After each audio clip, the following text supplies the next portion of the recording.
It's the NPC thing. Call the judge and get some fudge. Call the judge and get some fudge?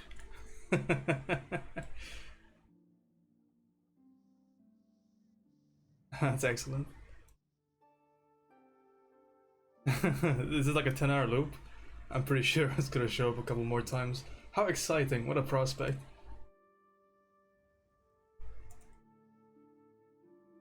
I'm all set up. Let's go ahead and switch. I'm just getting my layout started right now, so gonna be a little bit boring, but I've never done this on the stream before, so if anybody was curious about how I do my layouts, I guess we could talk about it if there are any questions. Otherwise, I'm just gonna keep doing this in the background. That in there. The Abu Simbel Temple. Most of these are not gonna make it in, I feel like. I think I'll find my answer somewhere in between, though. Get this totem pole. That looks pretty cool. Get this totem pole. Good. Am I missing anything? 1, 2, 3, 4, 5, 6, 7, 8, 9, 10. 5, 6, 7, 8, 9. I'm missing one.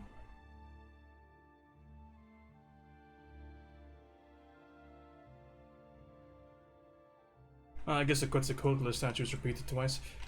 Okay. Let's get these into relatively the same size, and we're gonna figure out what's our number one read. What has the most opportunity here to be a number one? Well, there's some pretty good prospects.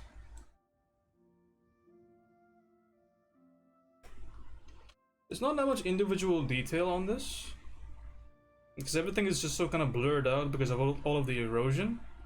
I don't know if it's going to be a good thing to put as number one. This might be a decent number two on the page. Man, I guess you have the hieroglyphics over there. And the small statues. Could work, okay. That's a candidate. Hey, how's it going again, Rachmel? Or is it Rachmel? Yeah, it is. How's it going? This could kind of work as well for the number one. A lot of interesting little detail here. This also, for that matter. These are all pretty interesting. That could 100% work. I wish this fucking watermark on top wasn't so obstructive. Otherwise, that could have totally worked.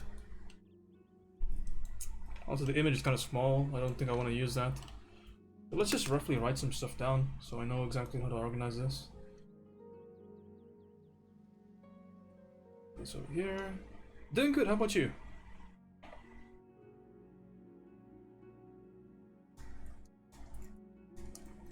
So I'm thinking maybe that one over there. That one maybe. That one maybe. That one maybe. This is too basic. This is too basic. That's too basic. These totems over here. Nah, those are number 2s, 100%, not enough. So I have to choose between these three. So what do I want to represent the page? This one has a lot of surface detail. It has a moss texture, and it's pretty interesting. This one is just surface detail, so I think this is gonna win out. This one over here. What about this one? Surface detail, it's got texture from the erosion. Huh. Also, it's a good quality image.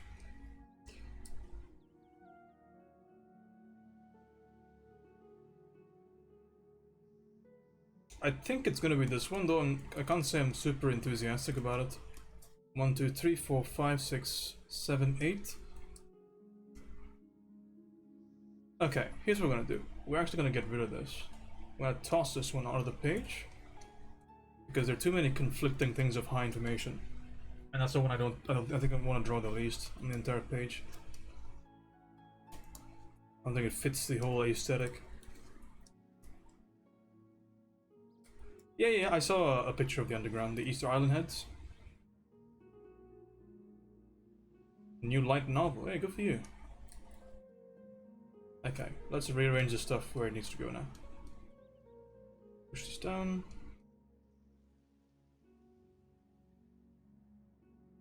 Alright, this guy over here is gonna go pretty large. So he's gonna be my number 1.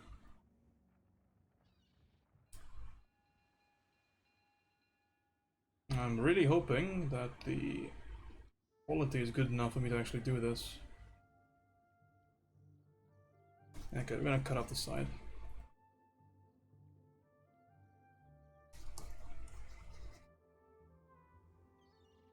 Don't need that.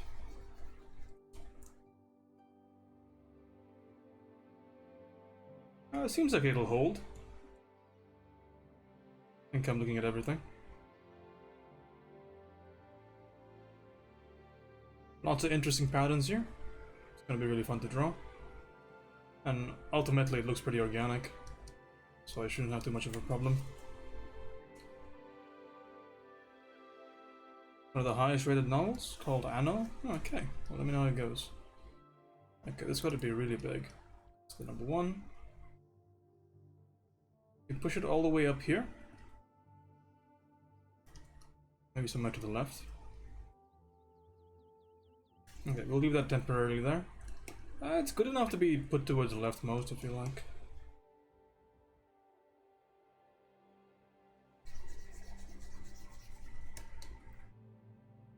Right, cool. Yeah, we can put this towards the corner. I feel like it's straight enough. I'm not gonna lose too much space near the head. Right over there, right over there. Put that there. That's my number 1. Number 2, the Quetzalcoatl statue needs to go somewhat similar. Where's my Quetz? It's my Quetz. Crop it.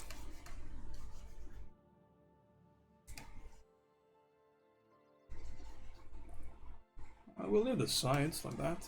That seems fine. Yeah, this one definitely has the makings of a number 2 or a number 3, so that should be okay. Push that down. And you can kind of occupy the cubby near the little divot near the face. That'll be pretty good.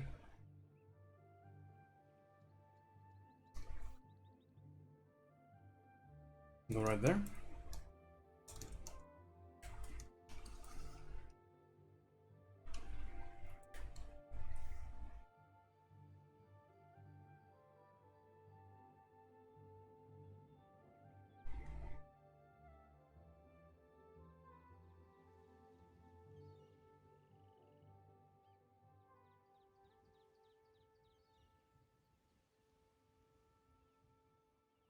Alright, it's gonna be going up in the corner over there. We could put Stonehenge up there. Seems like it's spaced okay for that. There's not much to show on Stonehenge. Go up there.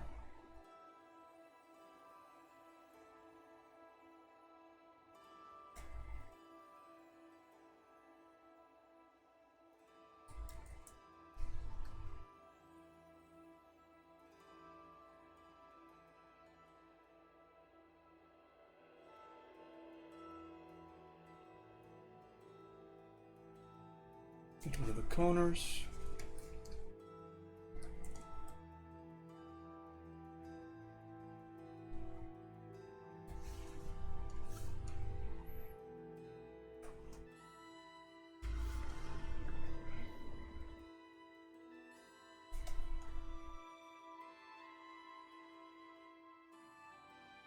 Looks fine.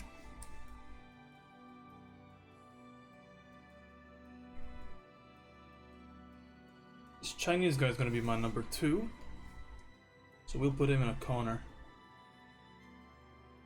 We'll maybe put him over here.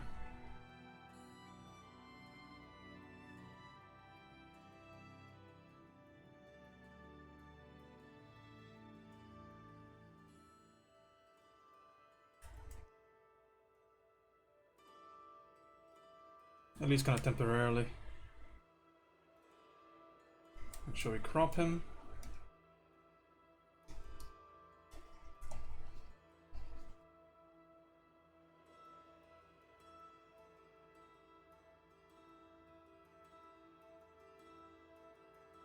That.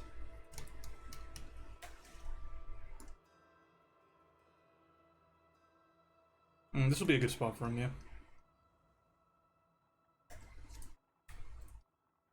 Bottom right or top right, either or.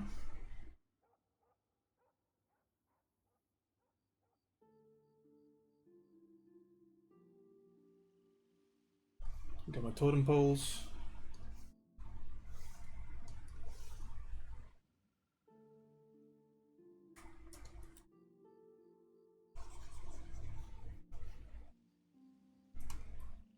That one over there.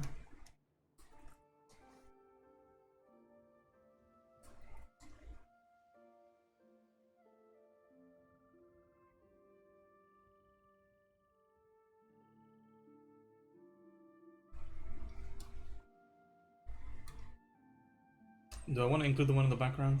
No, I do not. Doesn't really give me too much.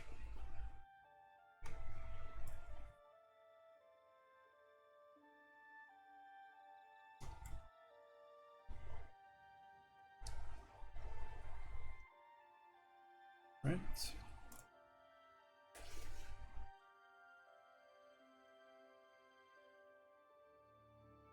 This one can actually go pretty large. Trip has a good amount of space as well. We could actually do something like this. And that would be fine. I'd be kind of nice and large on the page.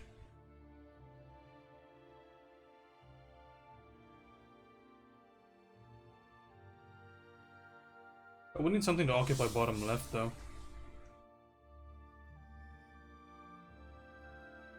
Like something needs to go bottom left, bottom right, because otherwise there's too much empty space on the page. Put it up here, what happens? Wing gets obscured. To go smaller then. So this needs to be somewhat central on the page then, somewhere around here then.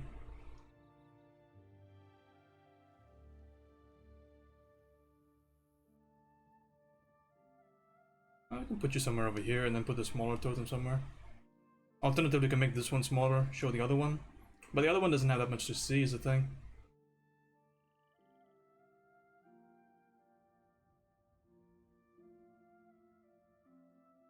Problems with layout.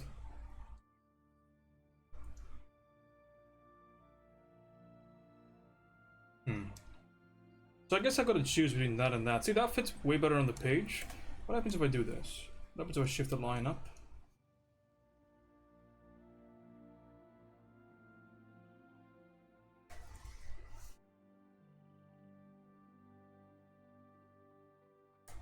And how about I get rid of the base of the line entirely? What if I don't want to show that base?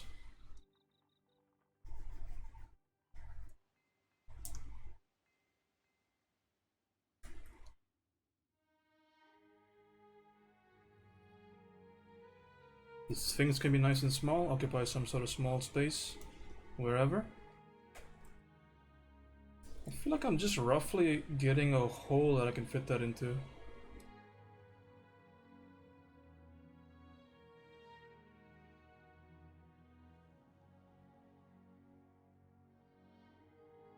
Yeah, around there I feel like is where the solution is. Make close crop this.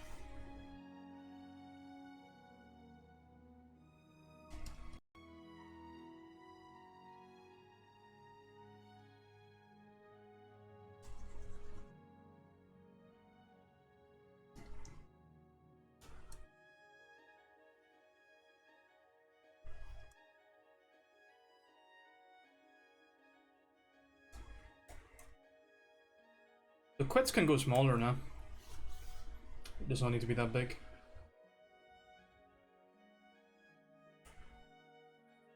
Swings seem to be the same size. Lion is competing a bit too much, so that goes smaller.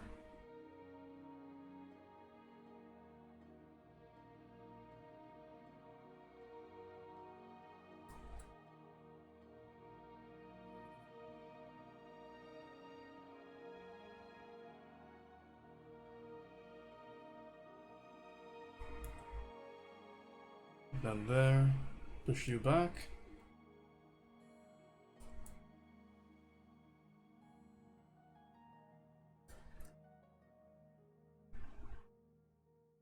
Okay.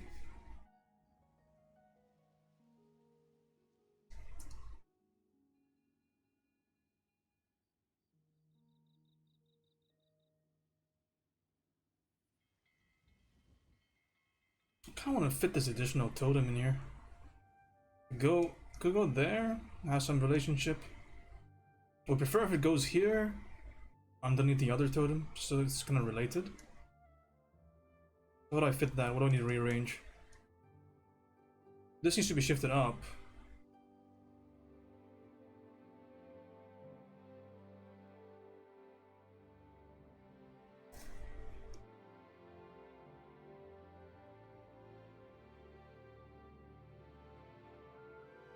Let's get rid of the quets.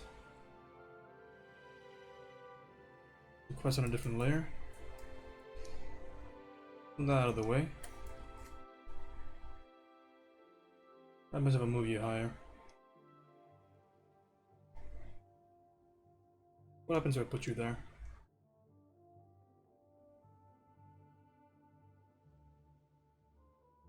What occupies the bottom space? This can go larger now.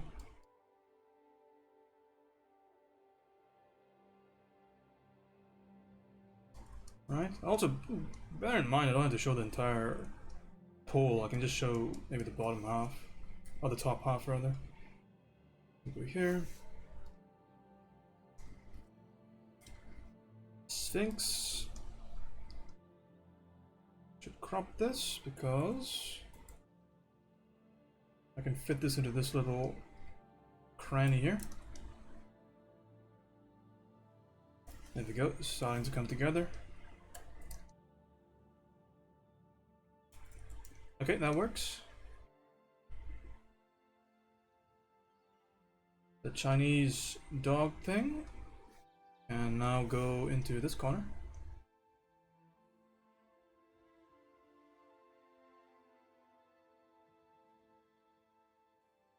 Honestly, I feel great about that though.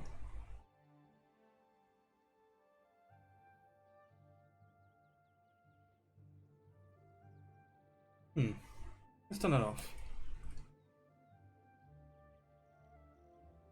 Grab the quets. That's gonna fit in here, I think. Or up there, depending. I think this much so far is pretty solid, so I need 1, 2, like 1, 2, 3, 4, 5. I need to fit 3 more things onto the page. Oh, I have my Easter Island heads. There we go, that's gonna come in handy. That can go there.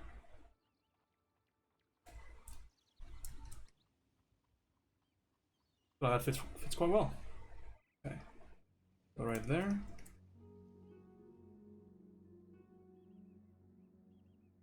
Could even go here.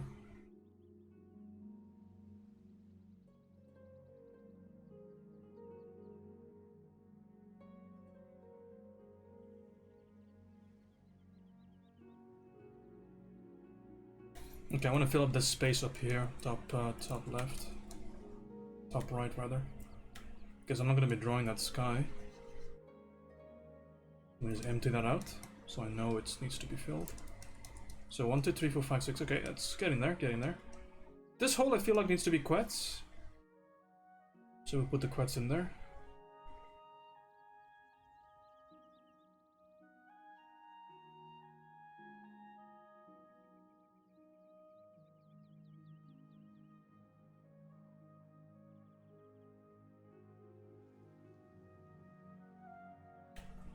Crop it up.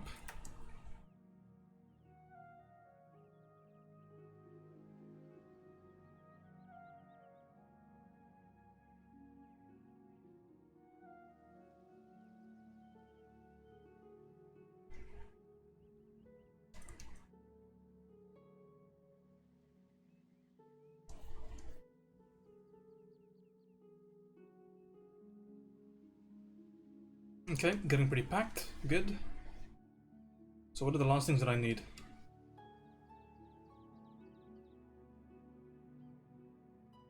Move slightly to the right.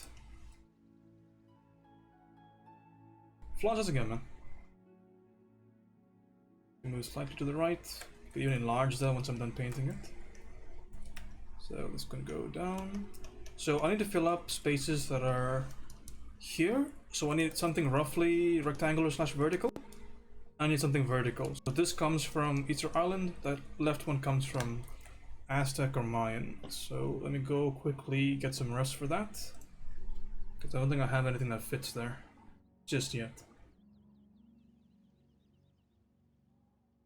Yeah, the prompt is to paint stuff, like man-made stuff. I have a page of buildings already. I painted a fishing village, or drew a fishing village. So now I'm gonna do a page of statues. So Easter Island head, I think I have a good idea of what to do for the top right. Let's put the body of the Easter Island head in there, because they do have a body.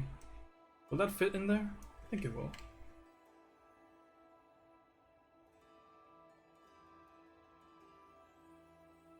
It is a little bit vertical. I'm looking for something more horizontal. Could do though. Could do.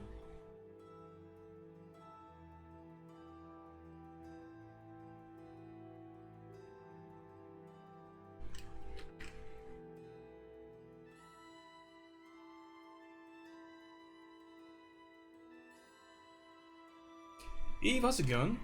Having a good day so far?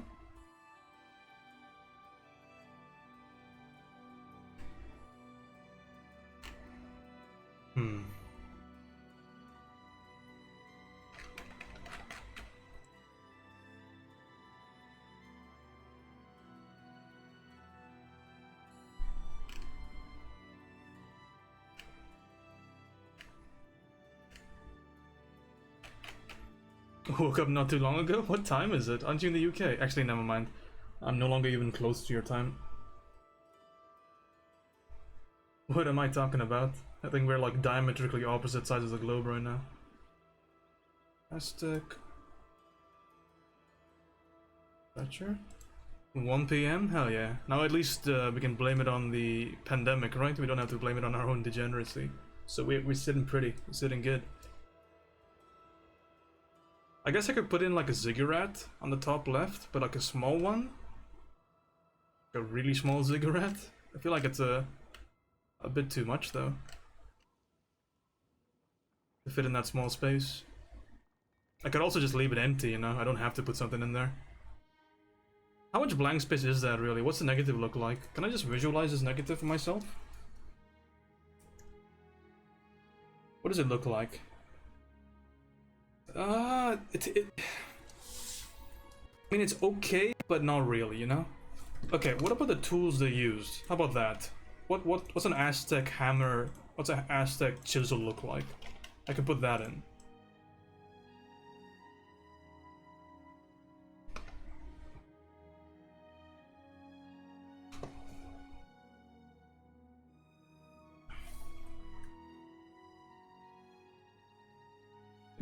It's so awesome that the Easter Island heads had such big bodies, the big heads and such skinny bodies. I know that's actually basically how it is. Because I was looking at pictures of their bodies earlier. Phenomenal construction though. What a feat of ancient engineering.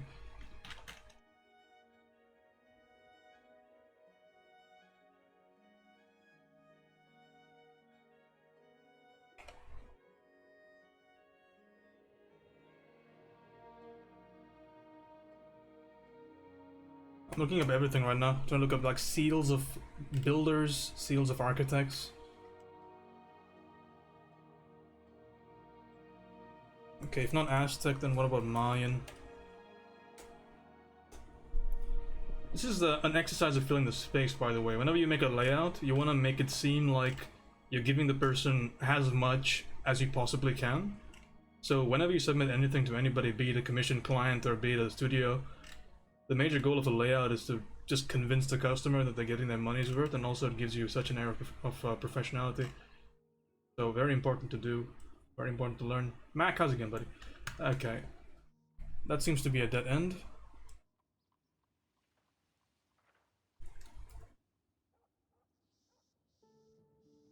What about Mayan tools? Can I get like a hammer or something in here? Ooh, I think we may have gotten our answer. I found some Mayan pickaxes. That seems to fit. Maybe. Pickaxe seems like it makes sense to put in here. What do they use, like obsidian tools? How cool is that? Okay, I'm getting a bunch of like ArtStation props and prefab parts.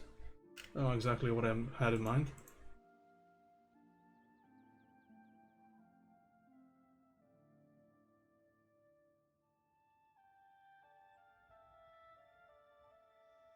You know how war obsessed we are as a culture? Because you never realize just how much things gonna go in that direction until you're given spec that specifically says you can't use war stuff, and then it kind of puts you into a corner because most of your influences come from that kind of realm. Flodge, what you got for me, buddy?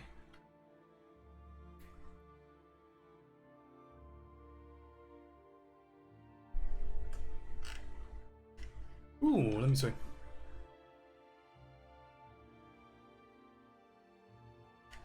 Can I use anything from here? Can use that, can use that.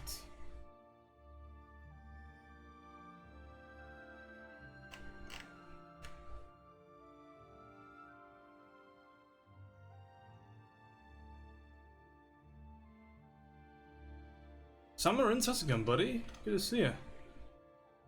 Check out Summer Rinse's work, really good artist. Also Eve, very good artist. Also their work is kind of similar now that I think about it. You guys should check each other out if you haven't already.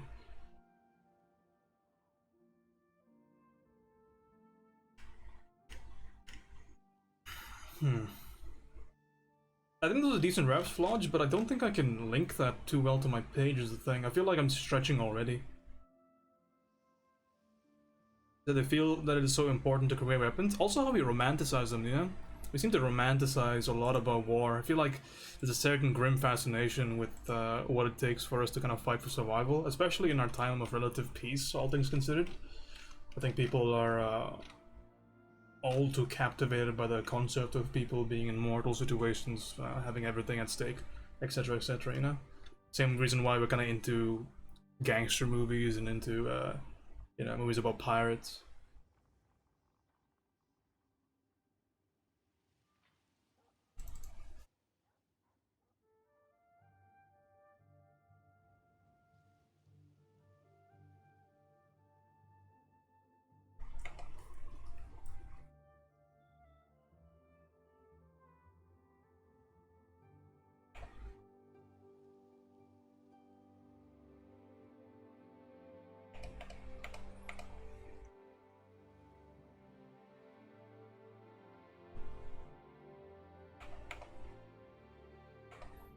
Okay, I'm gonna go with like some slight suspension of disbelief here. Vital, how's it going?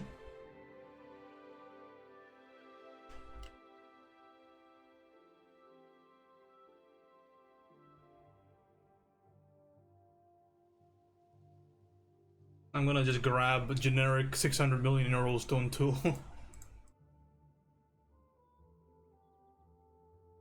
I'm gonna put that in our piece right over there. It sticks out like a sore thumb though, oh my god. It sticks out so much.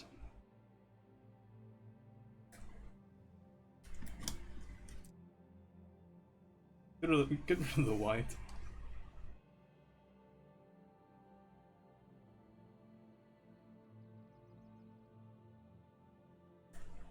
I mean, if it fits, it fits, right? Okay, so last thing to answer is this up here, top right. I need something horizontal that's roughly situated to either Stonehenge or the East Island Heads. What can go there?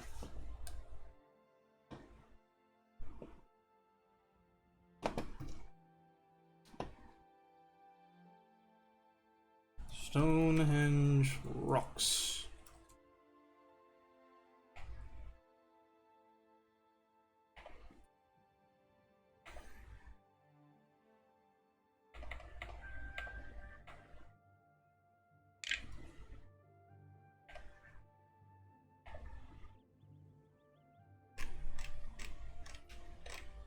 Not so much. How glaring is that? It's pretty fucking glaring. That needs to be solved. These runheads have massive dongers hidden underground. Yeah, they're like Diglett from Pokemon. They're fucking dangerous, my friend. Best watch yourself. Oh man. What am I trying to find here? Ooh, you know what I could do? I could show an above shot. Show an above shot of the Stonehenge. I think that solves my problem.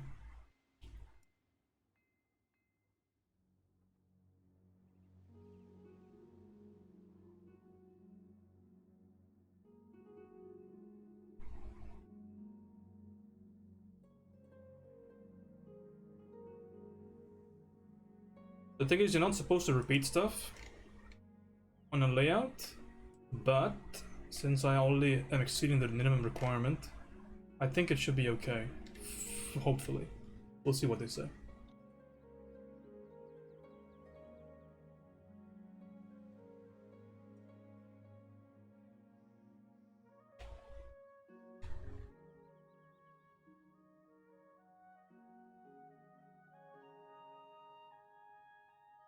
Should I show the completed version? Nah, I don't think that counts as a photograph. I think this will work.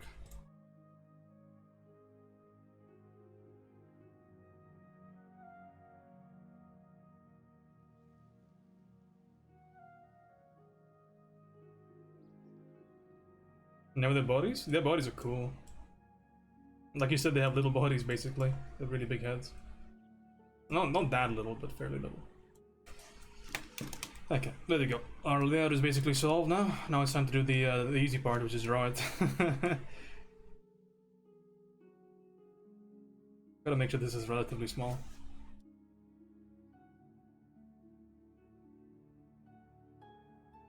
There you go. Nice and filled up page. That's what we're looking for always. Okay, we have some room for the title up there, thankfully. So we'll put the title up there.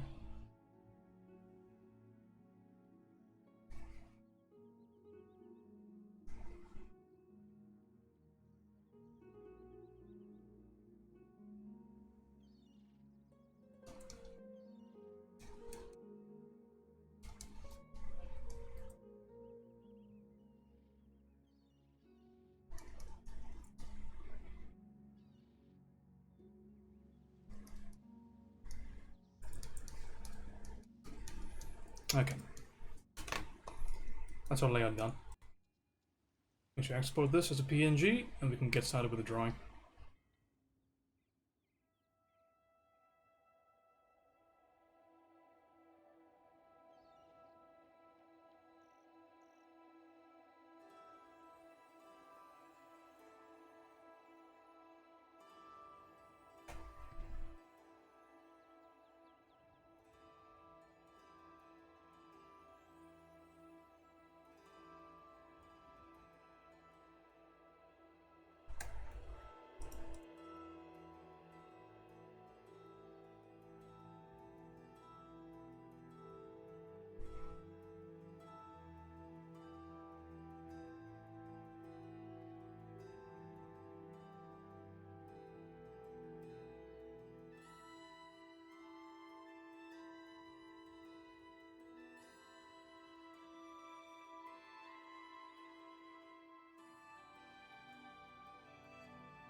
Okie dokie. All set. Am I going to space? Sounds like the Interstellar soundtrack. It's the Oblivion soundtrack, funnily enough. Okay, let's quickly grab some stuff here that we can draw first. We'll pick the... Oh, fuck. Set. I can't believe you've done this. Man, why is that so loud? Appreciate it, man, thanks. Sergio... Is that Duck Sunday? There you go, thanks, man. Appreciate it. Oh, it's because my audio is at 100%. Let's just lower that real quick. How about you go a little bit quieter? Scared the hell out of me.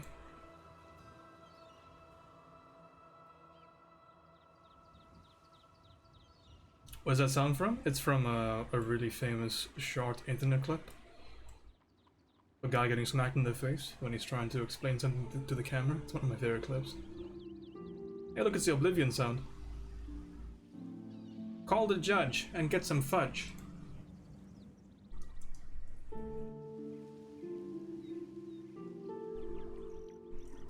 That's a big no-no. Where did this come from? Hey, buddy. It's a big little red dot in the middle of my screen. Excuse me. Insert NPC speak here. Your money or your life? Oh! Oh!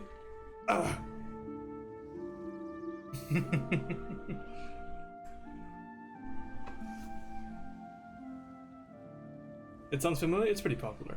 Okay, got my quets. Let's do the quets first. First of all, I'm going to shave the sides because I don't need them. So we go baba boom, baba boom, baba boom. We're going to map out the perspective with some light line. Go ahead and put some detail in there, okay? Alright, grab a pencil. Stop right there, criminal scum.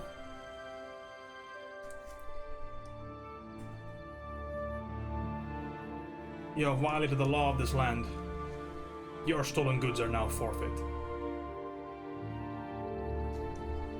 Okay, that's going to be a line. You can tab out now. And my screen is goddamn filthy. You never realize how filthy your screen is until you have a white background. And then you realize the true depths of your degeneracy. Just quickly give that a wipey-do. This is my first day on Twitch. Love from India. Hey, welcome, man. Welcome to Twitch. We take all kinds here, with wide open arms. You know, I have no idea where my life would have gone if I had Twitch back when I was just a little kid in India growing up. Well, Twitch wasn't around when I was young, but I feel like I would be much more open to explore things that I was happy about. Stop drooling on it? I'm not drooling, Phlogiston. It's just that when I close my laptop, stuff on my keyboard gets up to my screen, that's all. Okay. Let's roughly map out this perspective, make some observations first. What are the things that need to be really kind of thought about here? So, this over here on the back, I don't know which one of these needs to be the eye, but we can at least figure out the perspective roughly, right? So what are we looking at here? It seems like that's going to be forward-facing, right there. Forward-facing plane, forward-facing plane. So we're going to draw a line across there. The lips are forward-facing right over there. We have this beautiful... This almost looks like... this is what Rayquaza, right? Rayquaza was based on this, basically. Why your channel? Man, with the all caps. Look at this guy, so excited. It's because I'm from India. Okay, nostril over there. Yeah, it should be fairly straightforward. Nothing too much to worry about here. Alright, we'll put a basic map here. That's what we're going to draw. Just nice, kind of loose lines. Nothing too fancy. Okay, we're going to figure out that front perspective. Draw a box in the front. It's at a bit of a shearing angle, and I don't really like drawing things at that angle, but things are so organic that it's not going to really matter too much. Just ensure that whenever you're doing a box like this, things actually hit the VP, right? To make sure things are converging, otherwise the box can look super wonky. Don't want that to happen. I'm just drawing through here just so I have a certain sense of space. Not so much with that line over there. This is a close line. That's fine. Okay. The top is about, let's say, this distance over here and this distance over here. Top one is it's obviously more top-sided than bottom-sided. The central line happening a little bit less than half. half is roughly over there, right? So a little bit less than half gives us right over there. Okay. Bring this up over here. Take it across. And take it to the far side. Anything over here. Bring it down. All the way up to the front. Take it to the far side. Map up some space for the eye.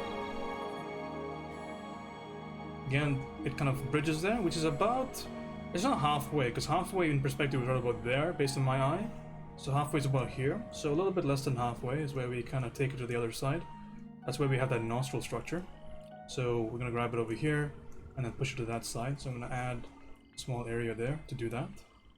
And as we go in the middle, around here, so halfway through that, which is here, in perspective. So I'm using a bunch of tools that I've explained on stream before, but if I lose you anywhere, let me know. Right over there, goes center, goes in center. Again, these lines are entirely up to the person that's sketching, right? Because nobody's ever going to see these lines. Quite similar to when you do your initial thumbs, initial sketches, or design projects, or comp stuff. Nobody cares. As long as you understand what you're doing yourself, you should be pretty good. That's one of the things that people can't really teach you, I feel like. Of course, there are ways of doing it effectively, right? There we go, like that. I'm going to block out a rough kind of area based on just shape of where that main is going to occupy. And then I can use a gray wash later on to really show exactly where these things are going, using light and shadow. So I'm probably going to gray wash this later on. You see, this goes kind of quickly because I don't have to be too precise. Legion, how's it going, buddy? Good to see you. But this stuff down here, even though it isn't there, I'm going to include it roughly.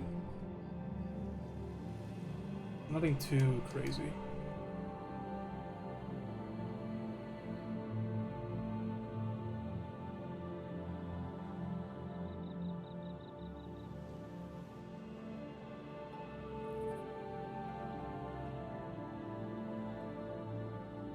Okay, make sure all this stuff has a bit of heft to it, I feel like. Otherwise it doesn't look like stone anymore. Can't have super sharp edges in stone like this. Okay. Lips go up here. Gonna sort out some angle issues right now.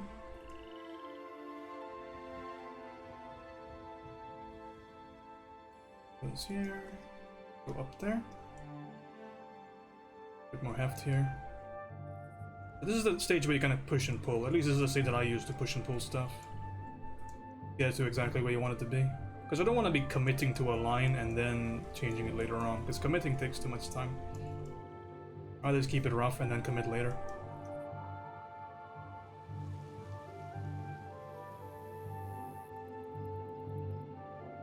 A random red smear there. Let me get rid of that. How's it going, Legion? You getting your work done? Okay, got a tooth in the back. The lip is actually not just the outer, it goes to the out, and then it tapers back into the mouth to where these teeth are. There's a second layer in there that I need to draw. And so we draw it. Mel, how's it going? Hitting us with the Carl Sagan. Go here. That's the first sign of the teeth. Draw a plumb line to roughly figure out where that is. There. One there. One there. That happens a little bit sooner. And this one happens there. You have to steadily get larger because it's just kind of heading towards us in perspective. Even though my drawing, the way that I mapped it out, it heads a bit more towards the right. But everything should still hold. Did a portrait for a commission and some anatomy. Hey, hell yeah, man. Making that money, making that cheddar. Let's go, buddy. That's what it's all about there. In the words of one of my art directors, there's nothing better than getting paid.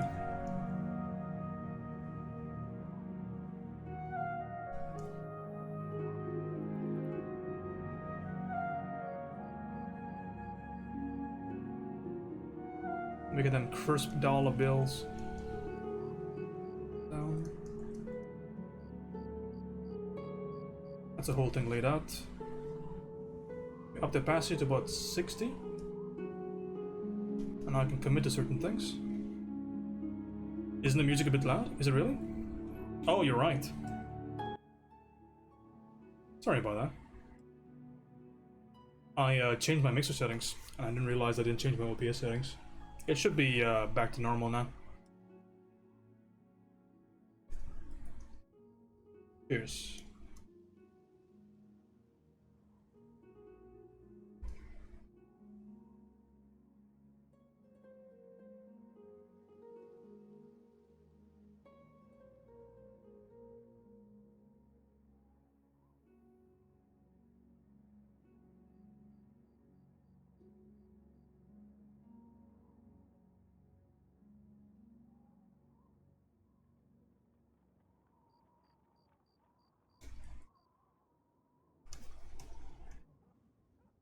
Up there.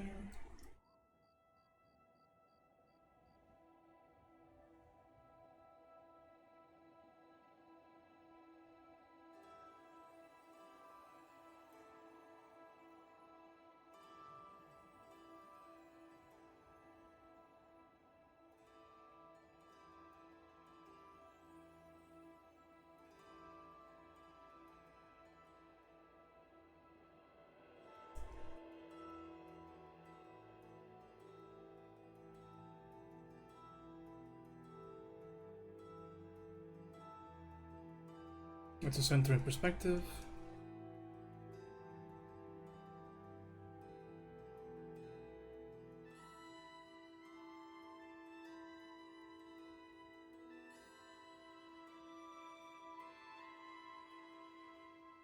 This goes all the way around.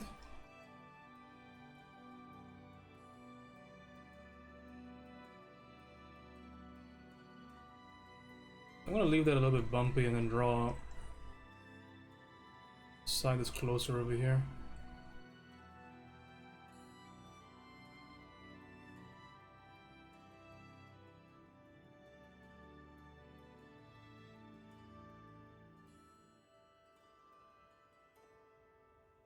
This whole thing needs to be lowered a bit.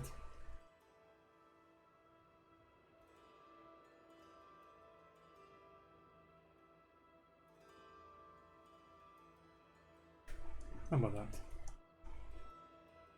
This situation over here. Draw the outermost.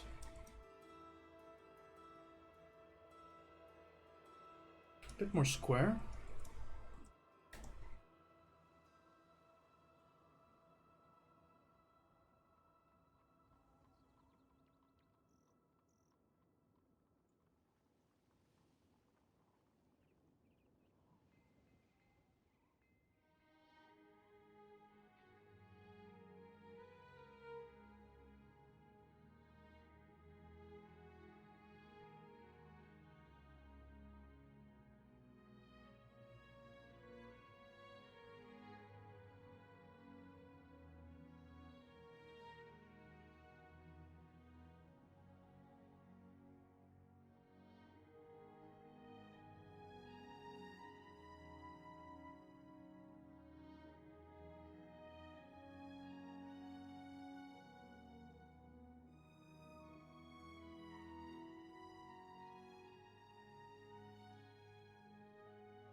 Which that's an order there. It's easy to draw these shapes, just think about the negative first. With the negative, draw the negative and then draw the positive space. And when I do things like portraits, usually looking at the thing that I'm actually drawing is the last thing I look at. Usually I draw something based on everything else. It usually gets me the right proportions way faster. Goes all the way up and around, right? Goes up and around. So if I'm drawing a nose, for instance, I think about the distance between the nose and the eye, and then the nose and the forehead, etc, etc. Of course, this is really based on if your initial construction of the initial shape of the head is correct. Otherwise, you're better off just doing things individually.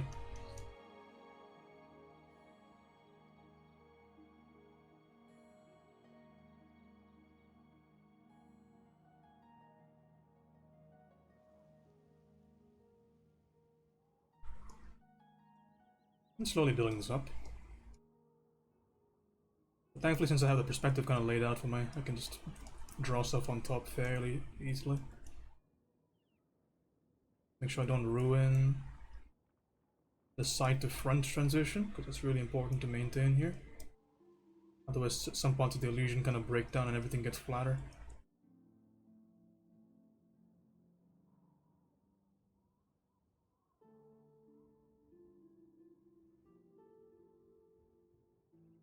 Not down there.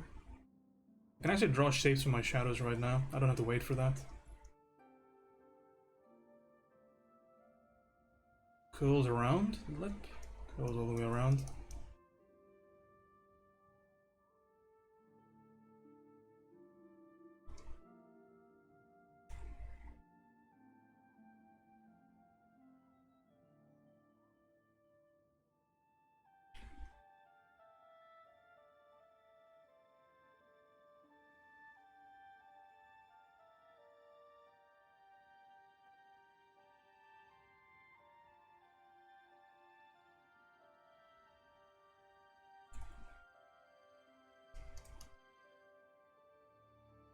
Alright.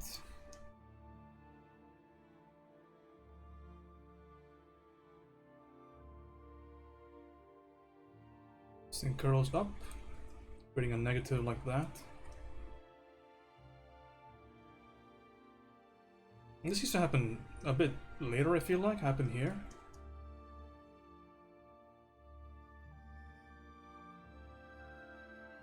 Push that there, push this here. I feel like I can get better proportion looking at things and measuring it with the thumb. But on the whole process, most of the time, it's just worse than freehand.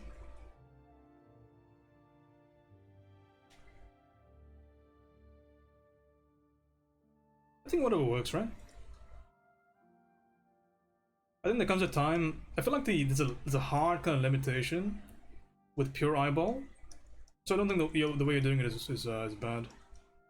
When I use algorithms, I do it almost the reverse way. If I'm drawing a face with Loomis, I'd use Loomis at the very beginning and then use my eye for the rest. No wrong way. Ultimately the results speak, right?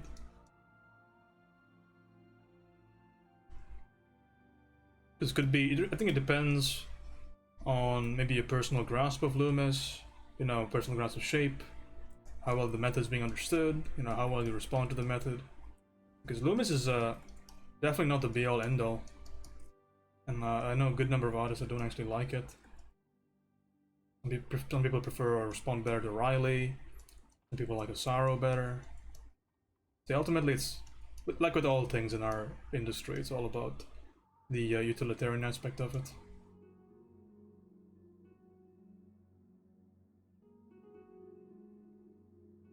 For other things you need to know stuff, like perspective.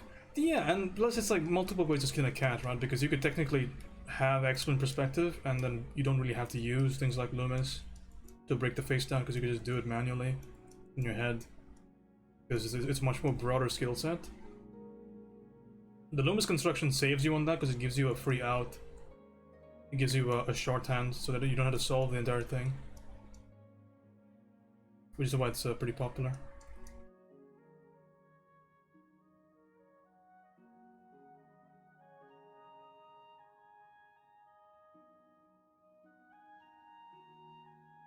But to be fair, in the Loomis book on drawing heads, I feel like he goes over drawing extreme angles a little bit too quickly, frankly speaking. At least in the book that I have the big book about drawing heads. I didn't quite like how he went over it so goddamn quickly. So it felt like a little bit negligent. Like, he's pretty good at drawing them from the straight on angles, I felt like, but extreme angles, I didn't like that very much. Goes here.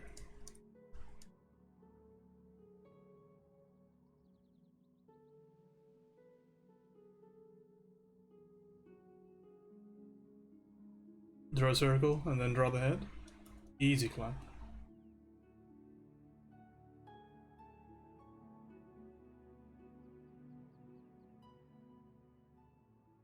Draw the head and hands. I think mine was called like draw the head and hands and then like draw children or something.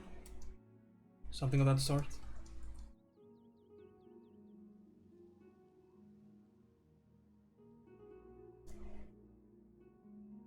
here.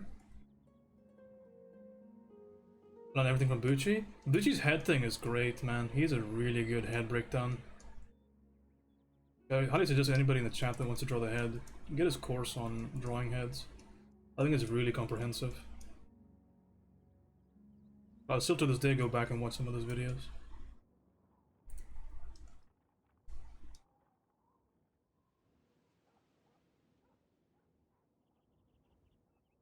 And draw this mostly through negative.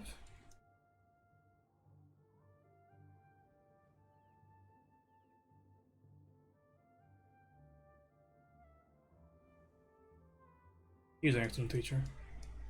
Desmond with the paragraph. 1 second. Let's get these teeth done.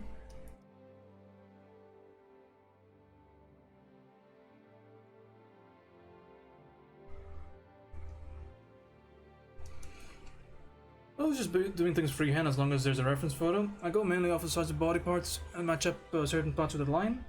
Like if the hand is outstretched and a similar distance to the foot. As long as I have a good start, I can go from there. Yeah, but the thing is, and this is the way that I did it, I'm a very good visual sort of person for that kind of purpose.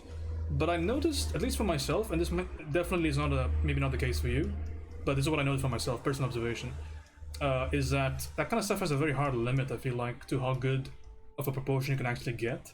Because I remember a lot of times when my methods weren't really fully set in my usage of them, a lot of the time I could just eyeball stuff and it would end up being a lot better.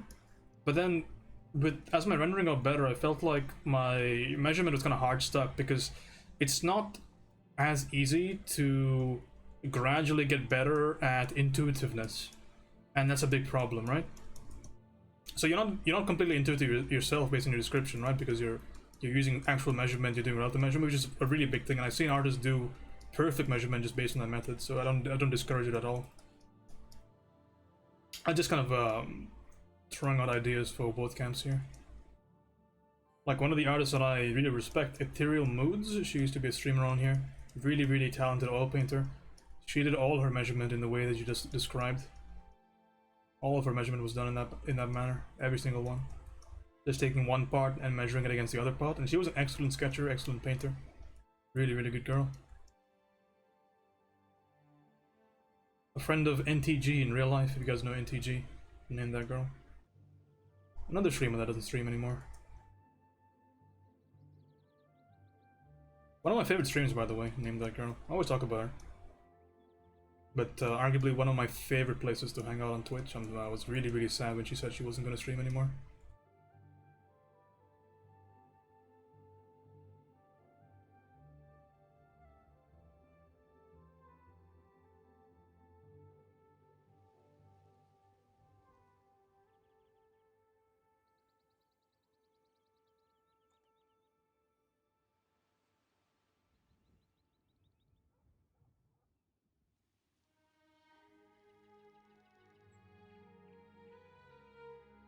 This is a lectures by Glenn Villipu. He's amazing. I feel like he's not a great teacher. He is hard to follow sometimes. I think that's bound to happen.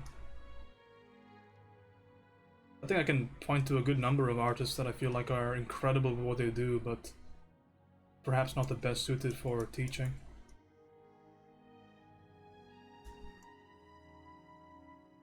Because it requires an added skill set of being able to disseminate information, right?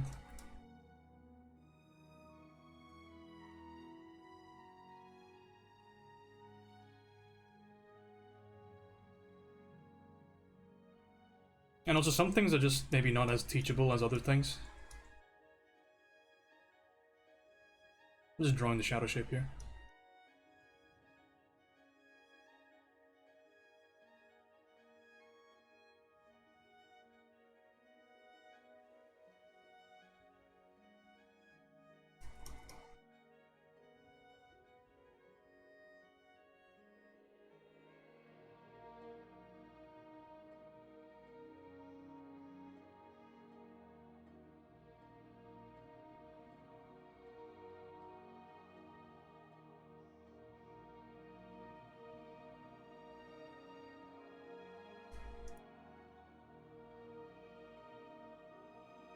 Like I said, gotta keep these thick.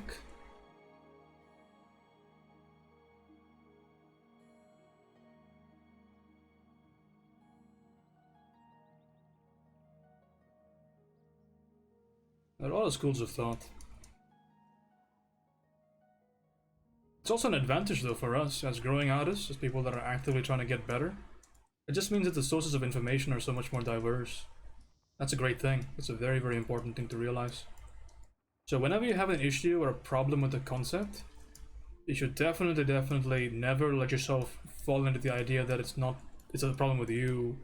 Because it just might be. Maybe that particular day you weren't concentrating, maybe that particular day you weren't really completely focused. But you know, be as it may, if it's something that's kind of besmirching your confidence, definitely look for an alternative source of information. Like there've been several times, even in my classes here, right? Because I pay a shit ton for this school, that I don't think some concepts are really kind of hit home for me. So in that case, I've just gone immediately to like the Scott Robertson book, gone to YouTube to kind of figure out exactly what I'm supposed to be doing, or how to do certain things that I'm not able to optimally kind of configure in my head. It goes back to our whole talk about the loser's mentality, right? What is the loser's mentality? It's giving up, right? We talked about this other day, about one of the reviews we had earlier last week. We had to design, sketch, so what I'm doing right now, we had to do vehicles, so a page of cars, page of planes, things like that. And somebody kind of stonewalled on like an old Cessna airplane engine and said that they couldn't really do it, and ultimately they produced a substandard page. And I thought what the lecturer said was pretty poignant. He said, well, did you draw this 15 times? Did you draw this 13 times? Because if so, I'd like to see that work. And he didn't really have too much of an answer. And I thought that was a fair thing to say, you know? Like, that really is the answer. Like, how many times did you really try? And even then, as an artist, it's okay to not be able to do something, but don't let that, like, as much as you can. And again, I'm not saying this as personal advice, I'm saying this as advice that's been given to me by people that are professionals. Very good professionals, I might add. It's that don't ever give substandard work because you can't do something. Like, find a way to always produce or always submit work that is worth submitting, you know? So if you can't like draw something particular, either like fake it or don't include it at all. Like, there's no excuse for a page that doesn't work quite well, you know? There's no real excuse for that. It's personal negligence. So if, for example, if I can't draw this head over here, I would just not include it in the page. I wouldn't put a poorly drawn version of it. I think that's really good advice, because ultimately it's all product oriented, right? When you think about it, it's all product oriented. So having that kind of mindset is good. For learning, of course, you should never be averse to trying out certain things, but for the purposes of just submitting a page for evaluation, as if you were submitting it to a client, yeah, you gotta put your A game there, right? Goes back to that whole conversation we had about layout. Like, why are we even bothering to lay stuff out? It's because it gives the air of you doing way more than you have, and it lets people actually see what you did do, right? Like, all the time, I feel like 90% of the things that I've gotten to crit on this channel have had the same kind of problem, and mostly by people that I've just started drawing or have drawn for a little bit of time. It's that when they submit something for a crit, or when they submit a final image, the actual painting that they've done occupies so little of the overall page that it makes, like, it's a very easy thing to overlook, right? Because it's not particularly painting centric. It's very like out of the canvas kind of situation where you're not looking at it as a full package, you're looking at it as just a painting, right? So it's a very easy mistake to make, and I don't blame people for making it, but it just goes to show that there's like a lot of things to consider. Same thing goes for background. All the time I see people painting stuff with just bare, like, blaringly white backgrounds. This is for almost all intents and purposes a big mistake. Even for things like design. I used to give the advice on my stream saying that you should probably avoid it unless you're doing a design, because white backgrounds will make the design clearer. Now that I'm in design school, I can give you a bit of a better advice. Try and gradient the background to a way that it shows off the design in the most amount of contrast, right? To the point where things are very, very distinctly shown. That should be your goal. So, for example, the white background kind of fails if your actual drawing in its entirety is basically quite white to begin with, quite light in terms of value. That whole idea kind of fails there, because it's light background against light character, and it's not going to work out, man. It's not going to work out. It's a bad decision to make. Cheers, man. Thank you for the follow. So you gotta think about things like that, you know?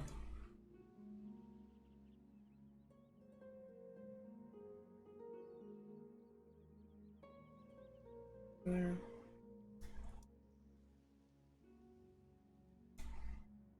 So one of the big things that I learned, even though I was made to render a bunch of boxes when I first came here for my painting class, that was one of the most interesting kind of takeaways, because it's all about, alright, I have a box and my box is done.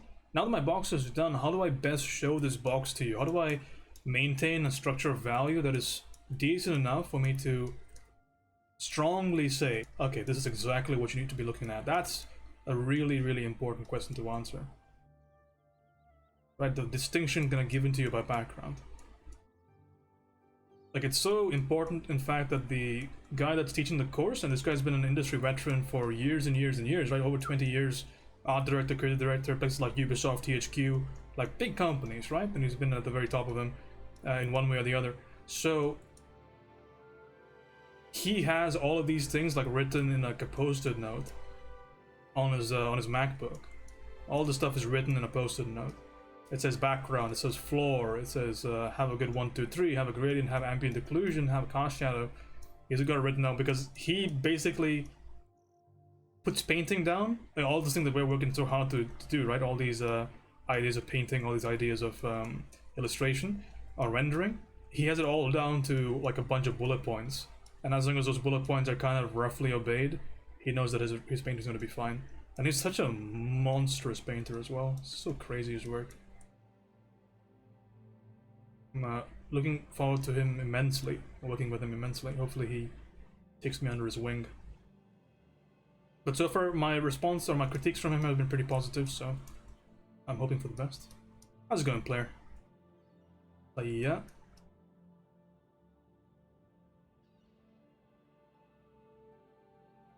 I'm just putting on a final amount of line weight on the painting, just to kind of show certain spatial things. Like for instance over here, the lips overlap. That taper going to the teeth. So obviously I'm going to go ahead and add some line weight there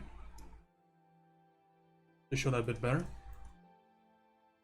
Here the nose is going to overlap.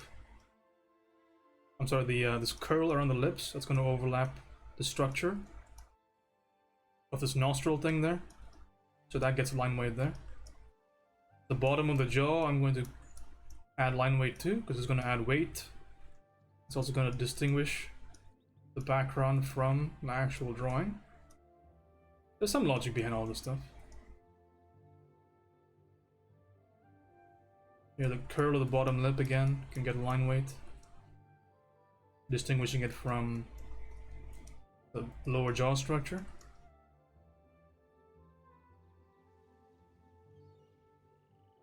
Ultimately, this comes down to just visual communication, right? Exactly what do you want to communicate? What are you showing your audience?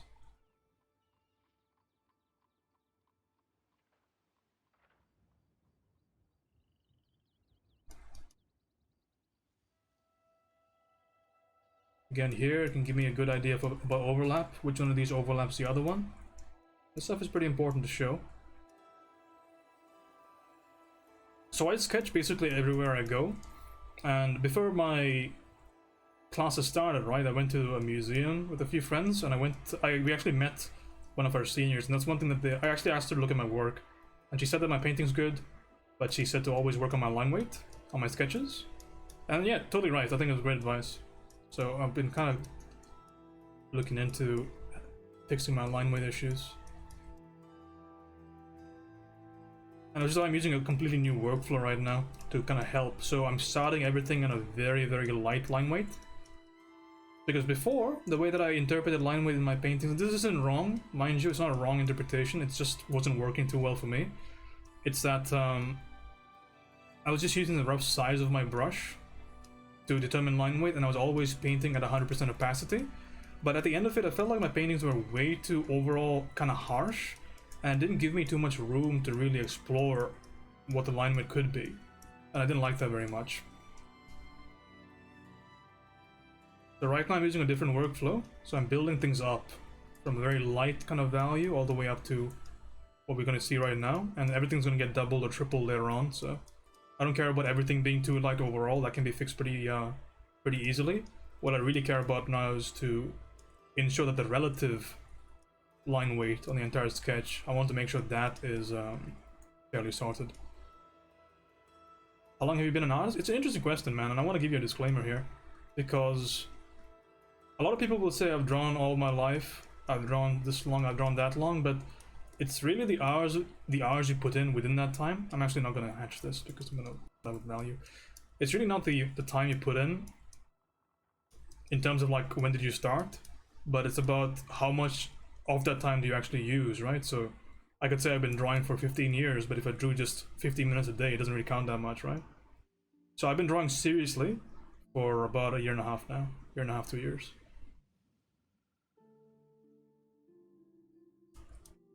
I should say painting, because a lot of that wasn't drawing, a lot of that was painting. And technically speaking, there's not that much of a distinction, but I feel like my sketches are way worse than my paintings. So I'm gonna make that distinction just for today. Put that in there. Put that there.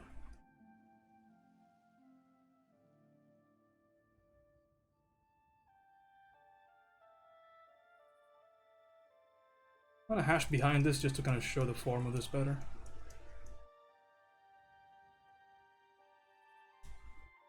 I really feel like a disclaimer is quite necessary though, because it's easy to get discouraged, and it's also easy to like really lie about how much time you actually spent. Because all things considered, it's more about the work that you do, it's not about the time you do it in.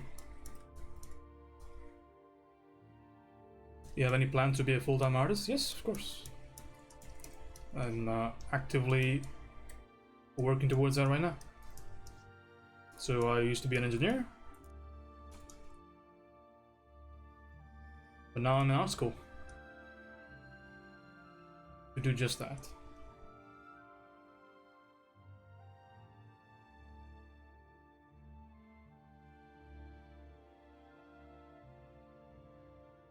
My favorite town, Anvil. Lovely old stone buildings, and the harbor at sunset is beautiful. If you're on a road, you can usually outrun anything if you're in good shape and not wearing a tin suit. There you go, Weidel, hitting us up with the commentary.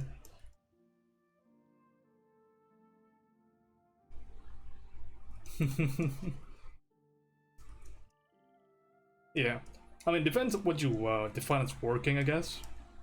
Like, I've done commissions as an artist before, sure. I've done a lot of art commissions.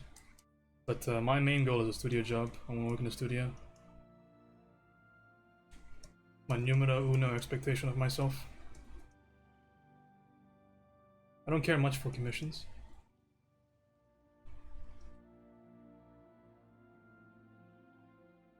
Nothing wrong with them, of course. Hey, how's it going, man? I was watching your stream this morning.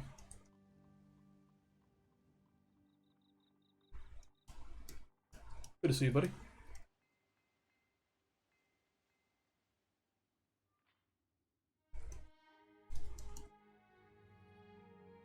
So God bless Ramon Miranda for making this excellent sketch pack for Krita. Really convenient stuff, because I don't have to switch my workflow too much. Shout out to you, Ramon, if you're listening, because I know he comes in here every now and again.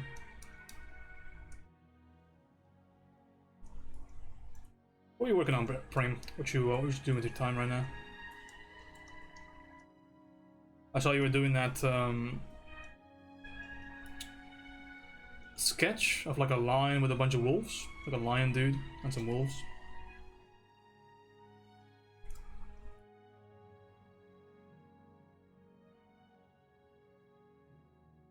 Look pretty neat. Working on that, can't quite click it right now, but you guys should check out his work.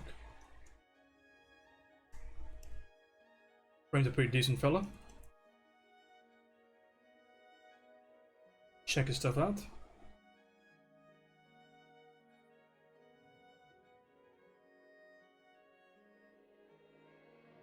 Yep, cheers for shouting him out. Appreciate that.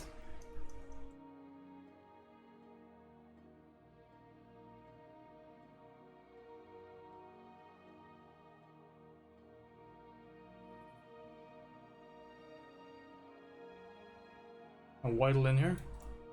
Best mod.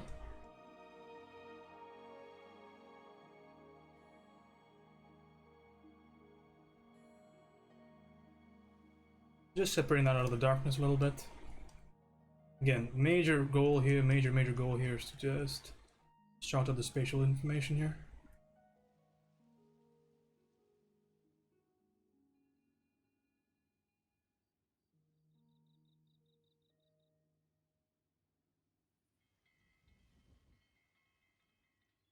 Yeah, Prem's from India.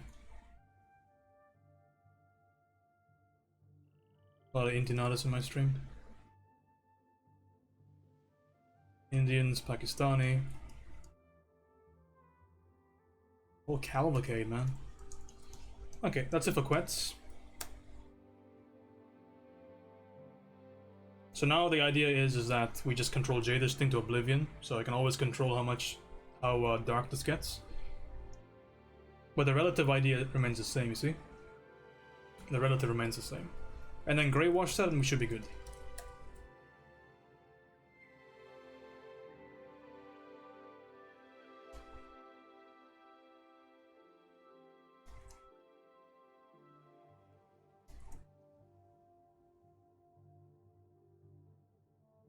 Ashley, how's it going, beautiful? Good to see you. Put it over here.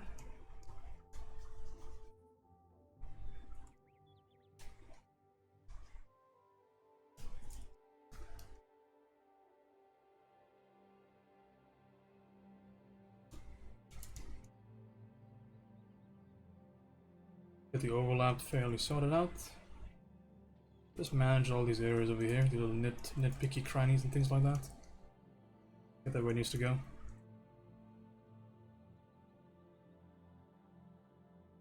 Okay, we're fairly sorted with that. That is this guy. How have things been, actually? This guy goes where he needs to go. Right there. Let's do the big chunky boy now.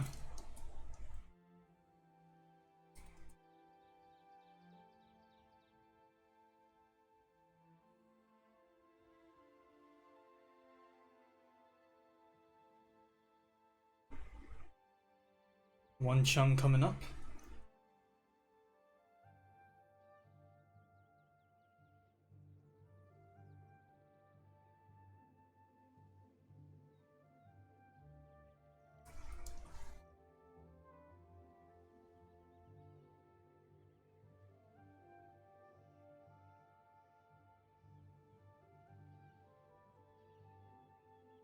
Oh Lord, he coming.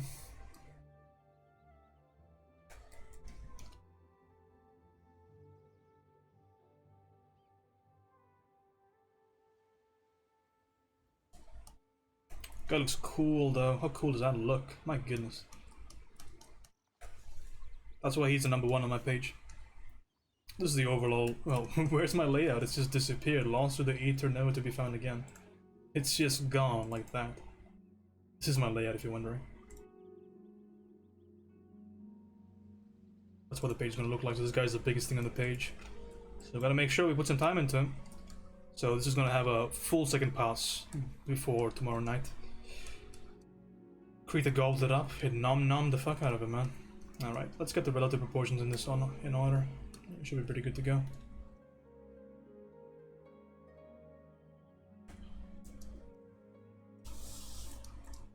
This is basically just a person, isn't it? Just a really stocky, weird person. Have gone to an art school? Is it worth it? Well, I'm currently in art school, and it's been worth it so far. Though I wouldn't be in my first term, I'll tell you if I get a job, then it'll definitely be worth it. Otherwise, probably not. And is it necessary? No, it's not necessary.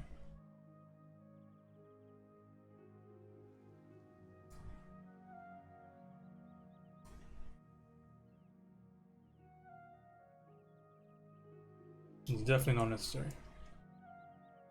It's an option you can use if you're so inclined.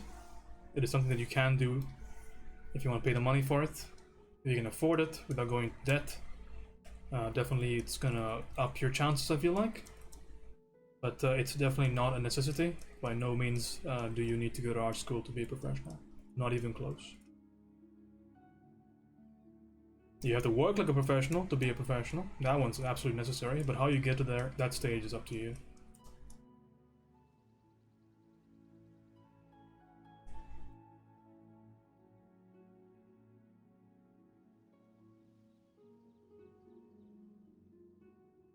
I'm well. Sorry I'm making some tea. Don't worry about it. How you been, James? Doing excellent, man. Doing really excellent. Thanks for asking. Doing very good.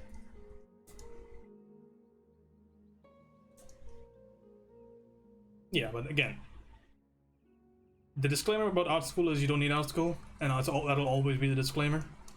But additional sub-disclaimer, you have to hold yourself to a very high standard, no matter where you are. Because even if you go to art school, and this is like, again, I go to what's considered to be one of the best for the field of concept art in the world. I spend maybe a grand total of 6 hours in lectures per week, and I spend a grand total of at least 70 hours per week, bare minimum, working on homework in my own time. So that should tell you a lot about just how much your own effort is involved, and that's exactly why art school is not necessary at all, you know? It's because so much of this comes from you. So 5 versus 70, you see what the discrepancy is? Pretty insane, right?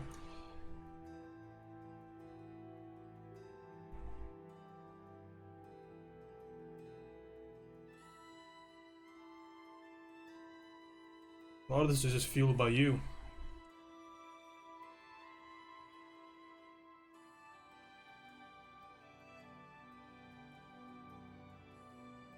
Yeah, but FCD is not a typical art school. It definitely isn't a typical art school, because typical art schools you can consider like maybe a czar school. Sub disclaimer is negating the disclaimer. No, it's definitely not negating. It's just that you need to treat yourself like a professional. That's all. Like ultimately, like if you're gonna be not in an art school, and again, just being in an art school doesn't mean you're gonna be a good artist, right? Ultimately, this comes from you regardless. But the point I'm making here is that you're gonna go up against people that are gonna be on, like assuming they follow the rules, they're gonna be on that kind of schedule. So you have to be ready to beat those kind of people. Right? Because you're gonna go up against them for jobs. Especially for something like concept art, like there's just not that many concept art jobs out there. So not to say that I'm not discouraging anybody from like going to those kind of jobs, right? But there's just not that many jobs out there, because per company the number of concept artists is just so small. Now when it comes to like technical artists, VFX stuff, 3D, animation, sure man, like plenty of jobs out there. 3D, if you know 3D, like if you're really good with Blender Maya, you know, sure, I think there are jobs waiting out there for you, it's fine. But if you want to do the fancy stuff, like the really cool, flashy stuff, like character design, no. I mean, it's not gonna happen, I feel like, for majority of us, at least not in our first job. Because just getting into the concept art post is hard enough, but then getting into a specific thing like character design, you gotta be a really fucking good artist. Like, I mean, obscenely good. Obscenely good. To even vie for that kind of position. Though I don't discourage anybody from applying, of course, anything can happen, right? But what's oftentimes told to us over here is that if somebody can pay somebody else to do what you can do at the same quality, but he can also do 5 other things, he's probably going to get the job and not you. And that's why over here they teach us to do so many kind of different skill sets, and they don't focus on any of the flashy stuff here. Which is, again, I feel like it makes the portfolios that come out of our school really like not as super exciting, I feel like, to the layman, but at the same time it definitely guarantees you employability. I wish there was more stuff like creature, character design, things like that, narrative stuff, because the school is not really focused too much on narrative component, on like cinematic stuff. It's really focused on like environment design, prop design, vehicle design, set dressing, stuff like that is what the school focuses on, because that's what's most likely going to get you a job, right? That's because that's exactly the job that you'll be doing as an amateur artist 95% of the time, right? So it makes sense, but I wish they kind of dreamt a little bit higher, personally. But I totally understand why they choose this route. It makes sense from the perspective of I want our students to get the most number of jobs, and this is what's going to get you the most number of jobs. Simple as that. Doing the stuff that other people don't want to do. Because 95% of the people that are trying to get into the concept art industry are busy doing characters, right? They're busy doing character designs and creature designs and making OCs and stuff like that. But nobody wants to do the 57th vehicle iteration of a Humvee that's supposed to have operated somewhere in the war against the terror or whatever, operate somewhere in the city of Ramadi during the Iraq war or whatever. Like, nobody wants to do that stuff, but that stuff is what carries a lot of value.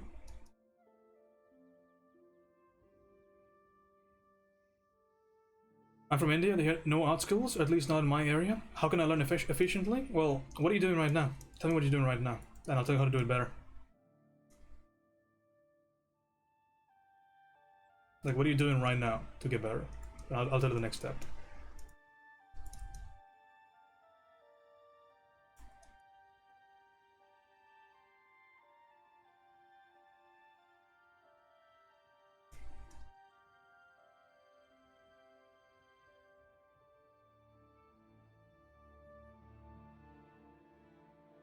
Yeah, a bit of a side note about the industry as a whole.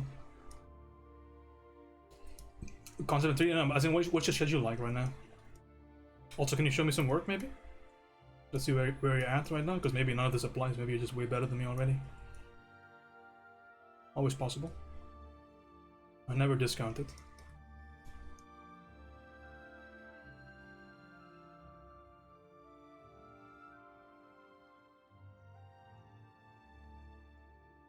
I'm a noob compared to you, James, and I did a big cat piece. Yeah, right after I finish my blocking for this, I'll look at some work. So, put that in the chat. I'll scroll back up to it when I'm checking work, because right now I'm doing stuff for school, so I'm not so able to just immediately stop. But post it in the chat. I will 100% look at it when I take a small break. Always down to see your work. And always down to see big cats. I love big cats. I don't like small cats. I like big cats though.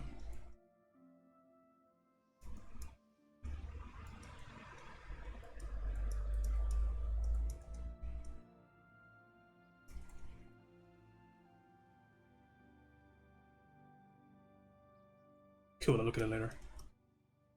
Get that eyebrow in there.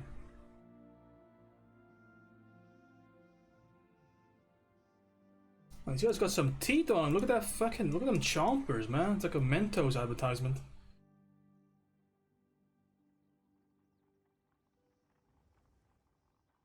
What the hell? They're still on that Pepsodent game. Holy shit.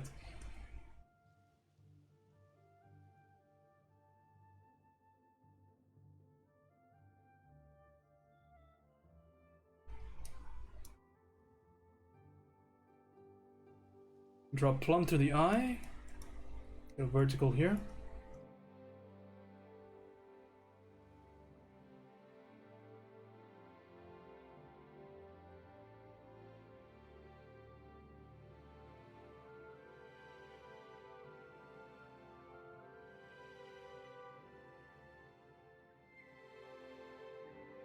This teeth over here are meant to be pulling the mouth back, right?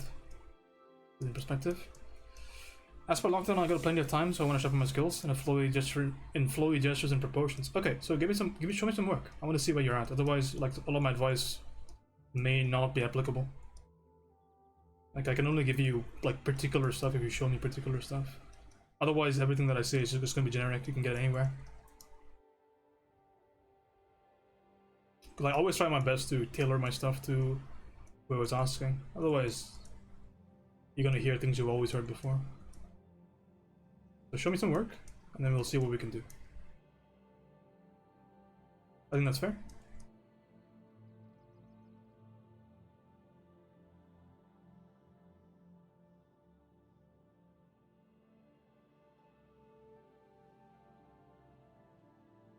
Oh, a lot of juju going on here, man. This guy's got some weird frilly spittle around his mouth. That looks sick, though. What a cool statue. My god.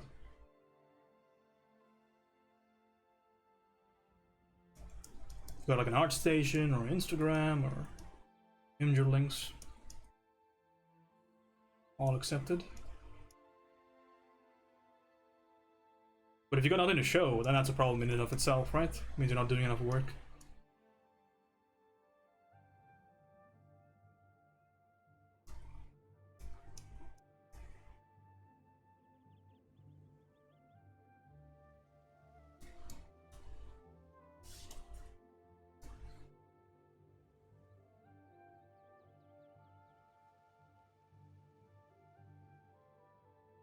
Get this down here.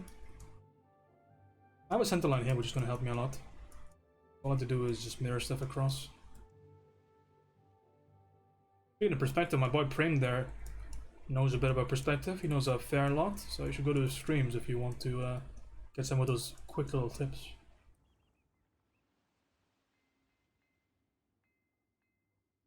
Touch is nice. It is cool, right? I don't know if this is fully on spec, but I don't want to do more houses, so I'm not going to. Because the spec said man-made structures, but it didn't say like houses, it said structures. So this counts as structure, I feel like. Anyway, I'm gonna draw it because I think I can make it look good.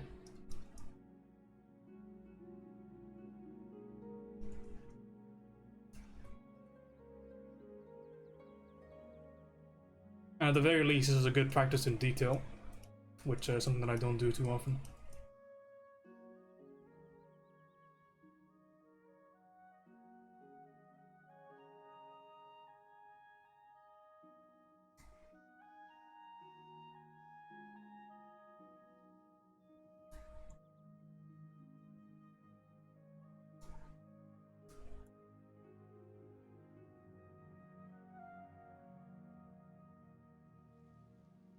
What culture is this thing? I think it's like Mayan. You did portraits vital? Let me see those portraits in a bit.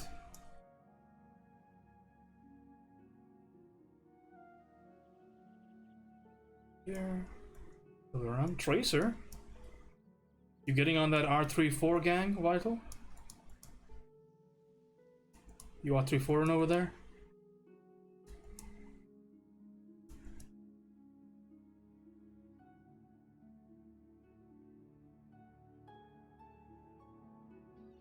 I can show some pictures and sketches. Yeah, just put it on like people share through Imgur or Discord link, something like that is fine.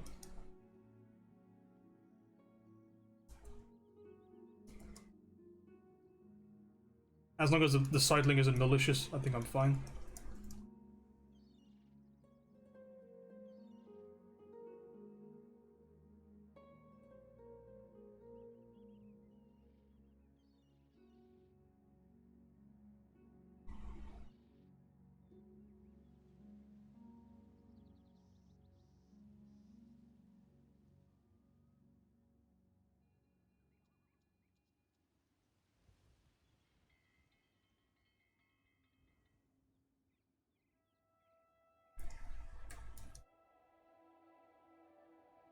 Sorry for the self-promotion. This dude's self-promoting out of his mind over here. Look at him.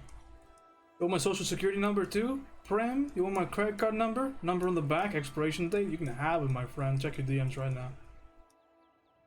You want my Twitch login as well? Look at this dude.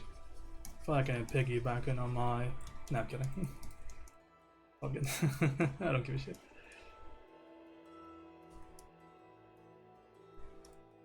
You want to sleep with me, Prem? Is that it? Is that what you want? Well, I want to sleep with you.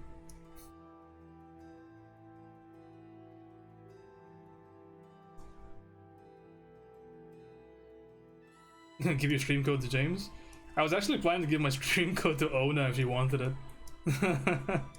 A while ago.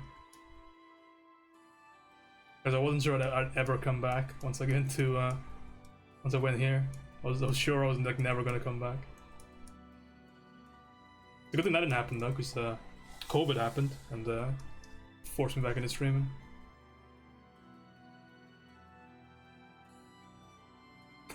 Sleeping is not fun, by the way. Not sleeping is. Well, I mean, we're gonna do plenty of stuff that's gonna keep you awake. I did a couple more things. Okay, we're gonna look at it pretty soon. Or maybe, let's set a timer. How about that? Timer is fair, right? Let's say we look at some work in 10 minutes. Sound okay? If you guys can wait 10 minutes. Should give me enough time to finish up this blocking. Ben Susgun. Could you look over that real quick and tell me if I fucked up something bad? Okay, so you, in 9 minutes and 50 seconds, I will look over everything.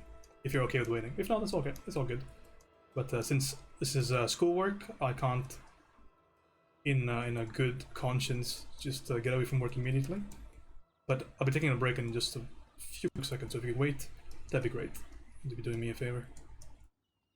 I'm glad you're back. Be boring without you? I don't know about boring. Definitely be something though. Something different. All good? Yeah, no problem then. So bear in mind, I'm a decent, competent illustrator. You can see with my Instagram stuff. I think I'm okay, pretty decent with painting, but with all things sketching, maybe perhaps not. Well, I'll try my best. How about that?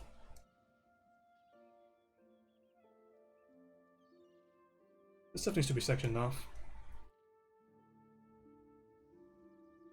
The trick with adding detail to anything, right, is you just need to figure out what sort of containment, you know, what sort of overall silhouette all that detail is kind of conformed to, and get that as right as you can, and that'll give you a solid basis through which you can start pursuing the actual detail. Because the number one issue, you never want the detail to start breaking the mass and form. That's the one thing that you never ever want. Don't let the detail start to break up your perspective. Don't let it start breaking up your material read. You know, don't let it completely start to rupture all the form that you struggle so hard to kind of maintain on your piece. That's the one thing you're trying to avoid the absolute most. So it should always be more like an icing on top rather than it being the main thing. Because really, if you look at certain insane illustrators out there that put a lot of detail work into their pieces, right, like Ronja or Lop, for example, these kind of people, really, really good artists, right? A lot of nooks and crannies that you can look at in their work, but none of that stuff serves to ruin the overall story they're trying to tell, and none of that stuff overtakes the ultimate goal of the piece, right? It's not like the star of the show. It's icing on the cake. So always start with the larger forms first, no matter what you're doing. And especially from a design standpoint, right? It's easier if you think about it in the silhouette stage. You'd be silhouetting the stuff out way quicker than you would be drawing everything out to begin with, right? I can't believe you've done this. Like, if I was to design this statue, somebody said, design an Aztec statue for me that's got a really weird demonic thing. My first goal is not to go in here and draw a triangle and to put a bunch of circles on. The first thing is to design the overall placement of stuff, right? So it doesn't make too much sense. There's not too much of a carryover to not try and do the same process to sketch it. So solve the big and then solve the small. And this happens, and this is a good ideology for just about everything. Because then you can use the big to define the small, everything looks good, and you can freely, knowing full well that, okay, everything else is solved, you can go into your detail with a clear conscience and say, okay, you know what, all the stuff is solved, I can now just render the stuff out, and know that I don't have to erase stuff, I know it's not going to break my form. It's really important stuff, man. Easy to get lost. That's why I usually, at this stage, I can see my entire drawing right now, and it's a good practice. It's something I've kept over from my illustration times. Same thing with illustration again.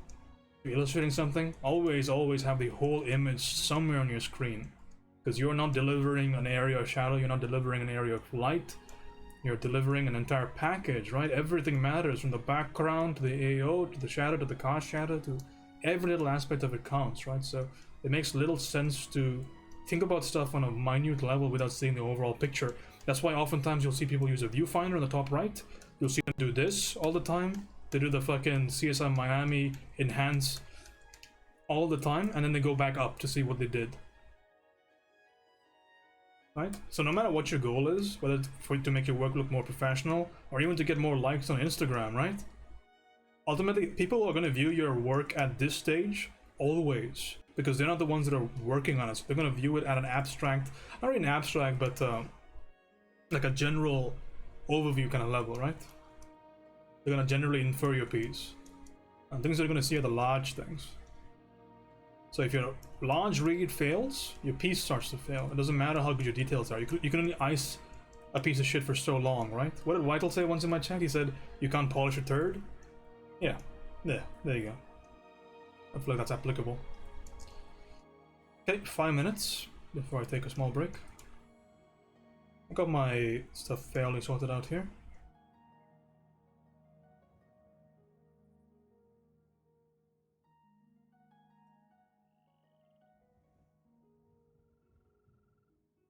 If you polish a third, it'll always be a third. Yeah, you know who else gave me that advice? An artist by the name of Andrew Palmer, known as, I think, Arvalis. He's a guy that used to paint hyper-realistic Pokemon when he was in art school, sometime in 2012, 2013. Is when I used to talk to him. He used to stream on like a really old, currently defunct streaming platform. And I asked him for advice once, and that's the advice he gave me, because I was like drawing like RuneScape dragons or something, and it was just so shitty. And he said, listen man, like, I see you're spending a lot of time in your rendering stage, but you know, you can polish a turret as much as you want, but it'll always be a piece of shit. Really good guy. I think he was beyond his skill level, beyond his years in skill. And it really shows, man, all that realistic Pokemon work. You know what he ended up doing? You remember that Detective Pikachu movie? Guess who they got as one of their lead artists, man? They got that guy. Because it was a movie about Pokemon in a realistic setting, right? And all his work kind of paid off there. So sick, good for him, really good for him. That's an incredible story there, because when did that movie come out? Like 2019, right? And he was working on this stuff from 2013, 2012, I think. If my information is correct. That's kind of sick. It's kind of similar to that Warcraft comic thing that I made, right? Like I did it a while ago, then it blew up later on. It's fun. Hey, what's his name? How's it going? Go follow what's his name.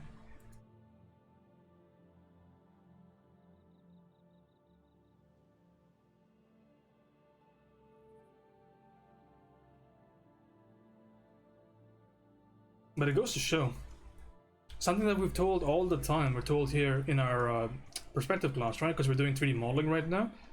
Our instructor all the time says that don't ever treat this stuff lightly, because you might very well use a lot of these assets yourself, because these assets you own, because we do all the modeling ourselves, right? We do zero asset sharing, zero asset, whatever. We don't borrow anything. So if we do a really good job, I mean, he's totally right. I feel like a lot of the sets on me and I think I could use my diner a bunch of places, but some of the work that my classmates have done definitely could be reused in a bunch of ways, because it's yours to use. You're building yourself an asset library. How many hours you put in daily? At least 12 or at least 10, depends. Like I think on average on a weekly basis it's close to 11 or 12 at least. Some days go up to 15, some days go down to like 10 or 9. But like this is right now, currently this is my 9th hour of working today,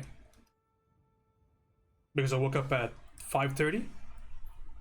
I worked all the way till 11, 12, and then I worked in the afternoon as well, so I've kind of lost count, but I'm gonna assume it's about 9 so far. But that's just a necessity in the school, because otherwise I can't keep up. It's not a question of I want to hit an hour, it's just that I know if I don't, I won't be able to sleep the next couple of days, because I had to make up for time. So it's just a product of the requirements they put on us here. Like, nobody's gonna make you stay up at the school, but you know that if you don't, the guy next to you's work is gonna be way better. You won't get that good of a crit, that good of a feedback, and you're basically wasting some of your time here. So it's just the culture of the school, and I don't really mind it. I'm not a workaholic. I don't really think of myself as such, but I really like drawing and painting, and I'll always put the time in, even when I was doing this casually. If you call it that, I was putting in upwards of 8 hours a day for illustration work, and concept work is just a lot more interesting personally, so putting the hours in, putting the time in is easier because of it. And that itself can be a good check of whether or not you really like doing what you're doing, right? Because I have no issue doing this right now. Of course, when times get tough and things are a little bit, you know, tense, you know, when there are external factors, it becomes difficult to maintain a schedule like this, right? Of course. I mean, I'm not knocking on that. But as an average, as a whole, if you don't like working absurd hours, doing this kind of, especially this particular job in concept art or illustration, you might not want to consider becoming a professional, because it's just what's required for a majority. No matter what people might tell you, they might try to coddle you and say, you know what, just do your own stuff, it's fine, don't worry about it. But the ultimate idea here, the ultimate goal here is that even in an amateur position, you'll be putting in absurd amounts of time for your company, and if you're not, you should be, because you want to always give the best possible product, right? And that always takes a certain amount of investment. So it's just a good practice. I look at it like a pseudo work environment, and that's exactly what it's built to represent. It represents me working within a deadline to submit specific things for my client. And this is exactly the kind of investment that I expect myself to do, because I want to be paid. I want to get, you know, compensated for the time I spend. So I don't really mind. The only time like discipline really comes into the picture is when external factors prevent me from just having like a normal mindset. Then I need to kind of reach deep and then think about other stuff. Okay, it's been 11 minutes. Let's check out some work. Save this first. Save your work, and always save a backup as well. You don't want to be working for a bunch of time and then have to fucking work on it again. I was behind for 2 weeks because I lost 9 hours of work 3 weeks ago. So it's a genuine problem. Art Crisis, how's it going, buddy? Give me a sit rep. How are things happening for you? Okay, let's check some stuff out. We got Ashley's tiger. Let's see. That's great. It reminds me of the one that I did, the wolf and the moss. Awesome work, actually. With the little lily pads.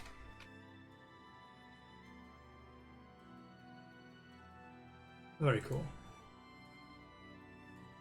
I like it a lot. Cheers, I'm glad to see you still drawing. Always happy to see your work. What else we got? My boy Vital. Always good to see you as well. I remember these references. Very nice. Got Danny DeVito in there. Yeah, you guys are welcome to put the links in the chat again, by the way, so people can see. Portions looking pretty good. What are these, Vital, like 25-minute, 30-minute ones? Seems like. Looking alright, getting back into the habit, I feel like. Like the bird. Got them visible brush strokes. Very nice. Okay, things I need to look at specifically. Okay, bends. Yeah, makes sense to me. You got... Ooh, what is this? I need to read your comment again. Let's put this into Krita.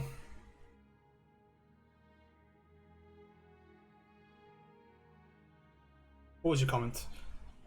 Was sketching some stuff in perspective. Could you look over that really quickly? Okay, so perspective stuff, right? Take a drink of water here.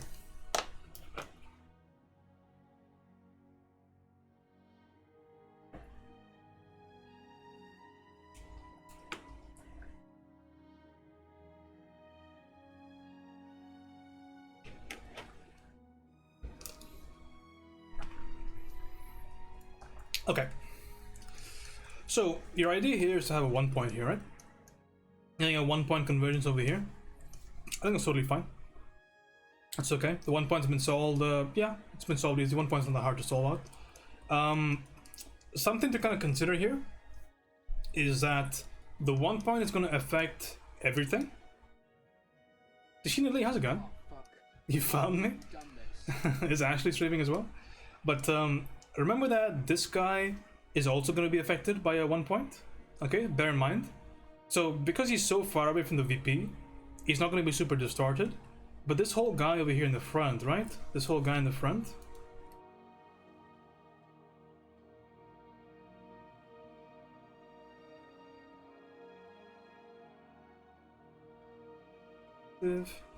He's going to be distorted towards the VP. Okay, not exactly in the way I'm showing you right now, but I'm just distorting him to give you an idea. Oh, fuck. Okay? I can't believe you've done this. But you want to think about these forms over here. Okay, so when you're drawing them, however you're drawing them, if you're drawing through, for example, let's say I put a bounding box on his head, okay? So this bounding box as well is going to converge to a CVP because it's 1 point. So all this stuff is going to go towards a central vanishing point. So the logic behind 1pp is basically when something goes inside or outside in depth. So left and right basically has no distortion in perspective. Up and down has no distortion in perspective. And it's not the case with 2-point perspective, of course. It's the case with 1 point only. So the only distortion you get in 1-point perspective is when you travel forward and backward. Things basically get smaller as you go further away, and things get closer as you come. Things get larger as you come closer. So stuff like his arm, for instance. This, if you want to exaggerate the effect, this arm as it comes closer will enlarge. Again, that's the idea. This arm over here will enlarge. Over here, this arm over here will get smaller. I see a little bit of it here, but it might be accidental. I don't know. But I want you to think about this idea, okay? So this again, same thing over here. When there's a depth cue, you have to think about making things larger or smaller. As an overall idea, right? As an overall idea, if you want to communicate things really effectively, I will dissuade you from going towards 2 points. I need boxes of the character. Well, think about why the boxes though. See, I don't, and this is something that's told to me all the time in my own classes, it's that don't ever think about the actual solution that I'm putting in. Think about the logic that I'm using, okay? The logic is basically that the character itself looks a little bit flat compared to all of this stuff, right? That's the problem we're facing over here. Because especially since the perspective over here, I think you've handled quite well. But over here, it stands to me a little bit too kind of stark. So what I want you to think about is all the areas on this particular piece, areas like this, for example, which is completely flat, areas like this, for example, which is mostly flat. This has some perspective, this cylinder over here, not so much. I want you to think about the idea that all this stuff is also affected by the same perspective, right? So things like the arm coming towards us, things like this arm that's away from us because the whole thing twists away. I want you to think about having the things that are going away be a little bit smaller in space than things that are closer to us. Does that make sense? Okay, and that's going to help you solve your perspective. So stuff like this will become something like this, you know? It turns in space. It's not a big deal, because this can also be solved a lot in the way they render this, because it's so close, it's okay. Right now I don't think it's a severe problem, but since you asked me purely from a perspective standpoint, I'd probably consider that. Also, the overall idea of comp, right? The overall comp idea, I feel like could be improved. I don't think you're getting too much by having all that stuff. I feel like you're playing this a bit safe. What I would rather kind of see is that I would rather see all this stuff over here a little bit closer to the main character, you know? So what I would do is this, maybe. This overall comp stuff, right? I get rid of that, put it on a different layer, and this stuff I'd move behind. Because otherwise it's a really strange kind of aspect ratio for the page. I don't think it works too much. Cheers, Prem, man. I'll push this behind. Like that. And I'll crop it in like this.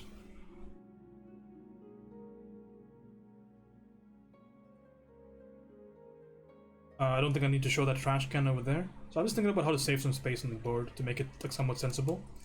That's okay, that's a sensible enough aspect ratio. See how that kind of brings us more closer to what's happening? Before it was a little bit too wide, too general. Now we're a bit closer to the character. And now we actually are a bit more connected because he's more central, right? He's more connected, and now we're looking over here where we need to look. So a bit of a comp thing. Okay, but Perch looks fine. 1pp is a bit safe, but it works. It's fine. Not too much of an issue. There's also no issue with 1pping this over here. And then drawing this character over here in 2pp. There's no sense making him flat. Right? So you can also just do this in 2-point perspective, just draw this whole character out in 2-point perspective, that's totally fine. Because we have instances, even in the real world, plenty of instances where we have this kind of vanishing point, especially in cityscapes. Right? It happens so many times. So there's no issue leaving this in here. I think it looks quite pretty, it looks quite good. But just to prevent your work in the foreground from looking too amateur, right? I would consider just drawing this guy in good perspective. One of the only issues with drawing robots and things like that is that since there's so many hard surfaces, it's important that you get all your vanishing points and everything else straight and get that working pretty well. A good example of that, for example, is this shape over here is not solid. Right? A very classic example of a shape that's not solid because it's missing a side almost. Right? So think about the fact that whenever a shape is seen, the majority of the time you can see at least 3 sides. Right? Consider a cube.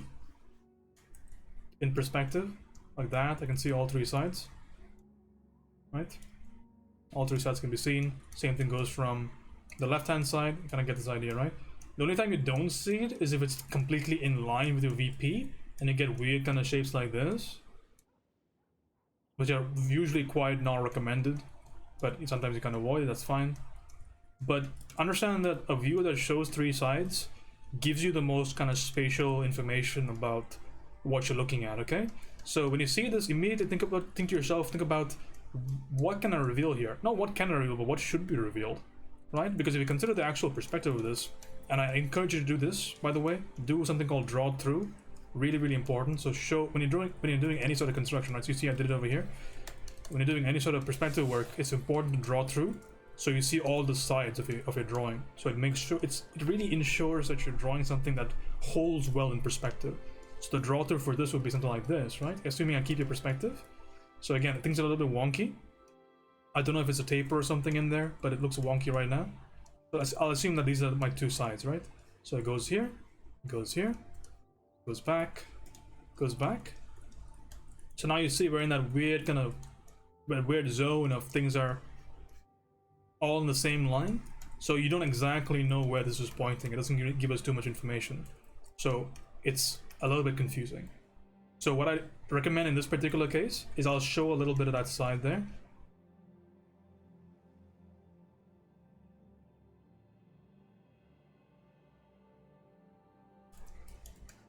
Like that. And that looks way more feasible in perspective. And then I can have that be built off the side here. So since this attaches to this, this will share a VP with this, right? If your perspective is good, that should make sense. That's how you make things stick onto other things, right? And see, that kind of holds way harder, it holds way stronger than what existed, because I can actually see, I can kind of resolve where this is going. And same thing, I will draw through. Again, this is why you draw through, because you can ensure that there's no guesswork involved in your drawing. I'll draw through this, okay? So I have the far side. And then I can just do the exact same thing, right? I can just trace this to the other side. That follows the VP. I can bring this down. I can find that same circle on the other side, and I can extend the same circle. If I need to, I can even mirror this in perspective, that's no issue, to get the exact same length. And then there's no longer any guesswork. And of course, this is only assuming it's absolutely parallel, right? And for a robot, it's going to be most of the time, because there's no internal joint that's facilitating any more articulation. So these are going to be smack on in perspective, up and down movements. But the hips are pretty complicated. I see you have some idea over there, so I'll let you figure that out. But again, this kind of method ensures that there's no guesswork and the perspective is always going to be accurate. Right over there, right? So if I need to build up a torso from here, I can maybe add a slot in there, which allows me to pivot. And I'll pivot this way. And I'll throw in another box on top.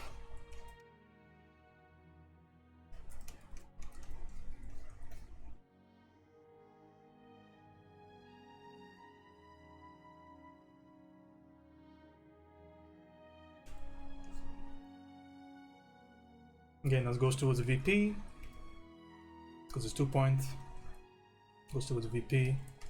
And then again, same story, right? I build that arm off of that box because it has to be parallel. And of course, a quick little cheat here, you don't have to do this. Somebody like, let's go, good example of a person that draws robots. So Peter Hahn or Karl Kopinski, oftentimes they recognize the fact that the shoulder is a very mobile joint, so they actually leave a recess here in their designs. And they have like an overlapping shoulder component somewhere, like something like that, and then they build it from there, and that's totally fine as well, because you don't want to always have a pivot joint. Well, it's not a pivot. It's like is that a pivot? I get them confused. Yeah, it's a pivot. It's not a lever. So this can be more of like a ball and socket joint, right?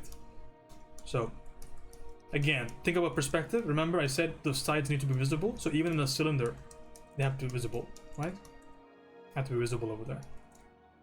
So you see how that overall perspective that I've drawn over here is, it holds pretty well as a fully three-dimensional form, right? And the whole idea behind doing this drawing is I want to explain this concept to you of both draw through and showing at least 3 sides, right? Be careful about those two-sided shapes because they always tend to be way flatter. As you can see, comparing something like this as visible side, something like this gives you more information, right? And it tells you way more about the form. Like, there's only so many of these shapes you can do without everything kind of breaking down. Okay? And not to say you should avoid this entirely, because remember, like, 1-point perspective is basically built on shapes like this. But with something that is twisting and turning, like, think about the gesture of this robot. Like, he's going down here, and then his entire torso is turning this way. His arms are going that way, that way. Avoid shapes like this, because this just tells you that you're locked into a certain perspective. You don't want that to happen, okay? Hopefully that helps. And good luck with the drawing. I think it's going to turn out pretty good. This is pretty good on the left-hand side. And yeah, penmanship's fine as well. Maybe think a little bit about your... I mean, line weight's not bad as well. Line weight's pretty good. Yeah, nothing more to say about that. Pretty good. Am I looking at anything else? Guess not.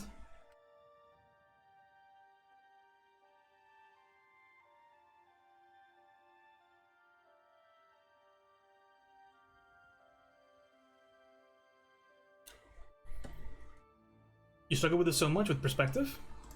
Yeah, perspective is not really people give it a bad rap, really, but in the grand scheme of things, I mean, it took me it's taken me over, and I'm still learning it, right? Anatomy has taken me the majority of my life, right? I started learning anatomy when I was 11 and I'm 26, and now granted, all that time's not spent well, right? Majority of it wasn't, but I'm no expert, right?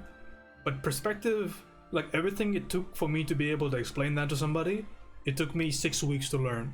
So 6 weeks is it's nothing, right? It's barely anything. It's barely anything. So it's just that it's not flashy, and it doesn't give you too much of an immediate, because when you learn anatomy, right, when you do a bad bicep and then do a better bicep, you're like, oh my goodness, I'm so fucking good. Oh Jesus Christ, I'm an expert. I'm Da Vinci over here. But when you do perspective and it's all boxes, yeah, there's not that much of a return. But people tend to... The best thing is to do your sketches, to do whatever you do in a day, and then do perspective on top of that, and then map your perspective to your sketches. Because then you see how important it is. It is so important. Like, I'm gonna take some pictures for you guys. I'll show you my sketchbook, and I'll show you my sketchbook work before perspective and after perspective, and you'll see the dramatic change. The huge change in there. One of the biggest, like, jumps in quality of my work. It's insane.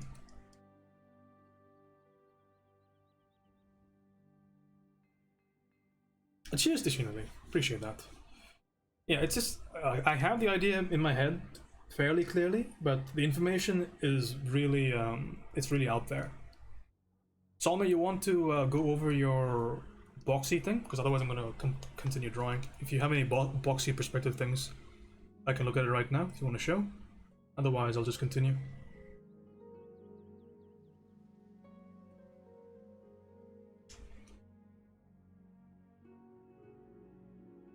Also, how's it going, Beastie? Good to see you. I was in Beastie's stream earlier.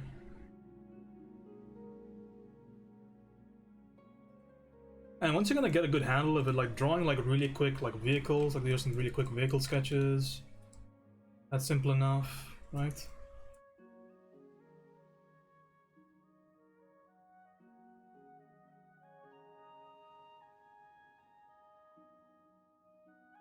You can do a bunch of stuff with that information.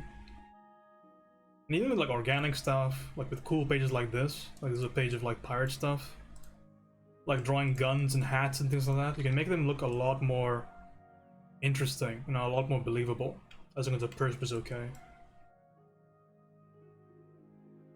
Now what's funny is that the perspective becomes so much more important when you're doing stuff that is way more basic, because people are way more used to looking at boxes in perspective as opposed to like parrots in perspective. Also, that parrot got rendered, by the way. I rendered that parrot. Wanna see? It was a really fun thing. I got a decent feedback about it. He liked my crab a bit better, but this was the parota.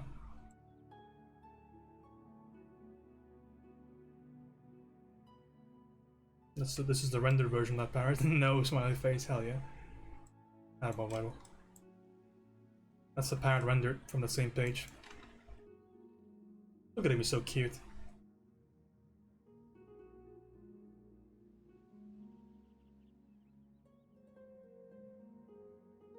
Fair amount of detail on this.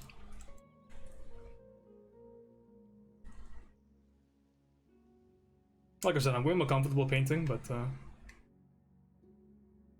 we mostly sketch here because most of my work is in line. Because FCD is a line school, so most of the work I do is in line.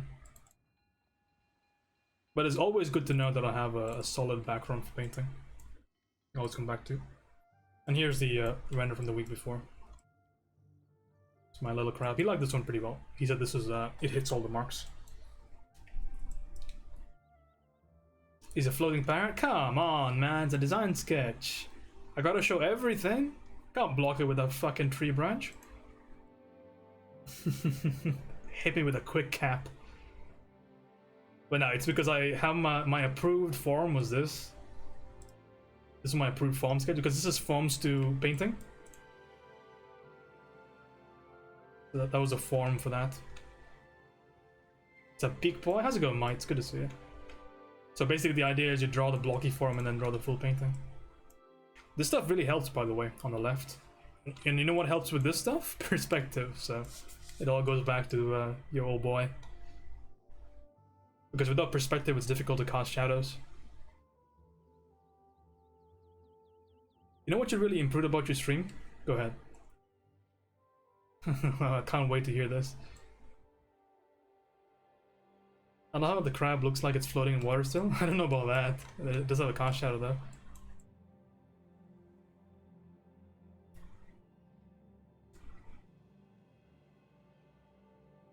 Anyway, that's some work.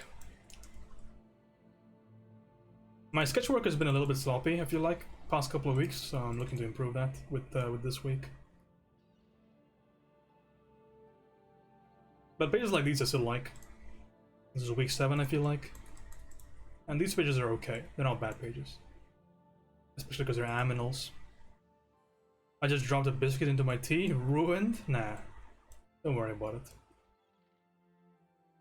These pages are okay. The music. It's a page of savannah creatures. Look at all of them. They're so cute. And they're so hideous. It's a soggy biscuit, man. It's a soggy biscuit, Legion. It's good training. Alright, enough show and tell. Back to sketching.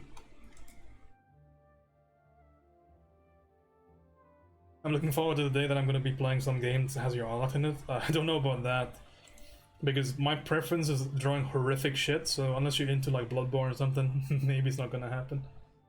I love the vultures, thank you, I like them too. My hands are blackened there for me. Good for you, Mac. Good for you. I remember that all the perspective drawings I showed you. You should have seen my hand. It was like I gave a. Actually, I shouldn't make that comment because there are some nice people in the chat.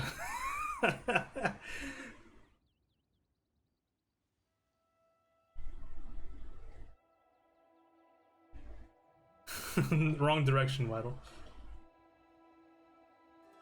But cheers, Brent. I appreciate that. Night, how's it going? I did a painting that was really vibrant and all color. I remembered your advice on how to use color to show contrast and shadow. Hey, I'm glad that it helped. Yeah, I haven't done a color painting in so long, man. And I have all the information in my head still, but it's been so long since I've painted something with color. I love using color, but I just don't get the chance in the school right now. But come next term, which is not that far away, I'll be doing backgrounds, and I cannot wait to really start to flex my knowledge. Like, if you guys are not familiar with my work, like, color is like one of the things that I'm fairly okay with handling.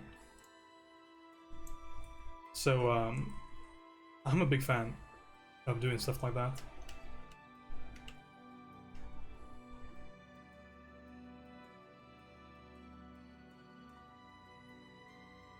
So Lisa Frank threw open the canvas. Hey, as long as it's better than the last bit of vomit, then you're good, right?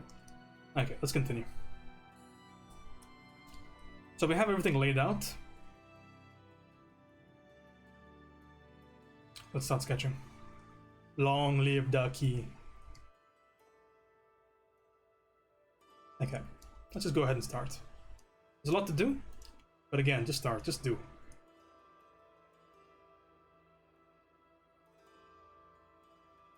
Yeah, a lot of us were in BC stream yesterday, I feel like.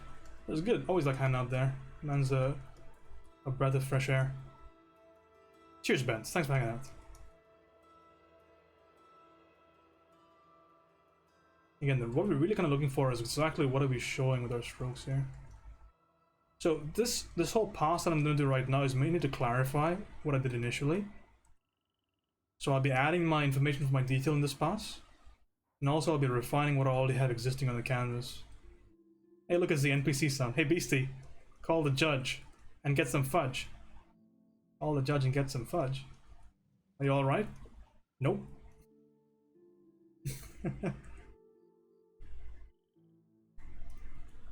Pardon?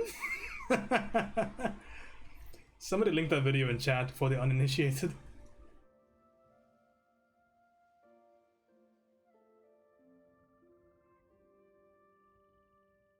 Somebody find that video and link it.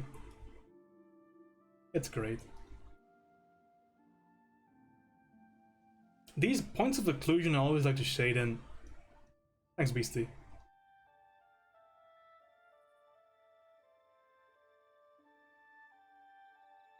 Even though I'm going to do a value pass later on, I think it's always worth just putting in your areas of occlusion with line.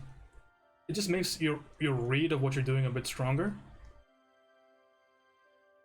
Also, I try my best not to chicken scratch. It's very easy to chicken scratch through curves, but remember that a curve that's not perfect but is confident is better than a curve that's perfect but is chicken scratched on. So try your best to be confident there.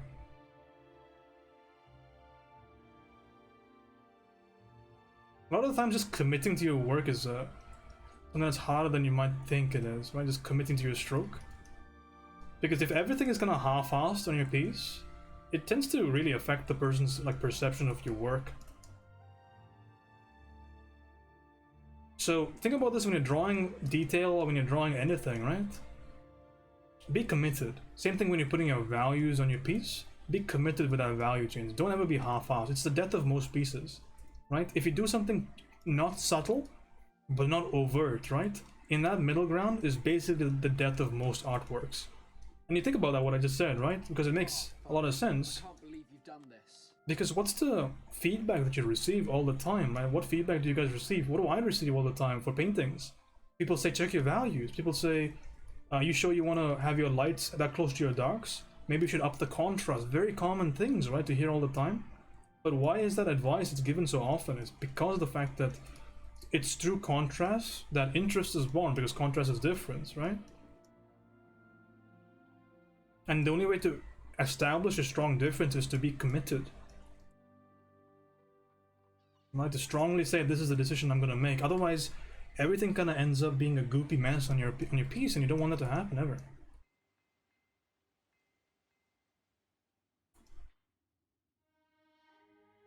So it's worth just sticking to your guns. You know, have a bit of gusto when you paint, when you work.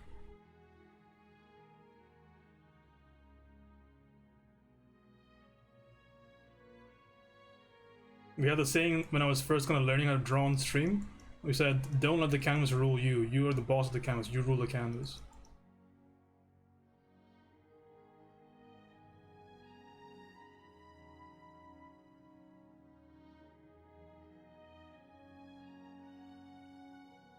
And it's true, man. Let the canvas have its way. You're never gonna get that piece you want.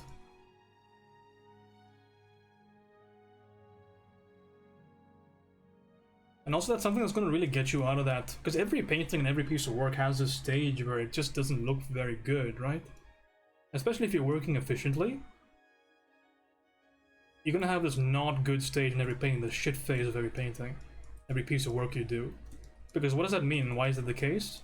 If you're doing things really efficiently, you're kind of like putting together a lot of things in maybe an arbitrary order, and that doesn't necessarily, you know, amount to a good piece of work at every instant of time.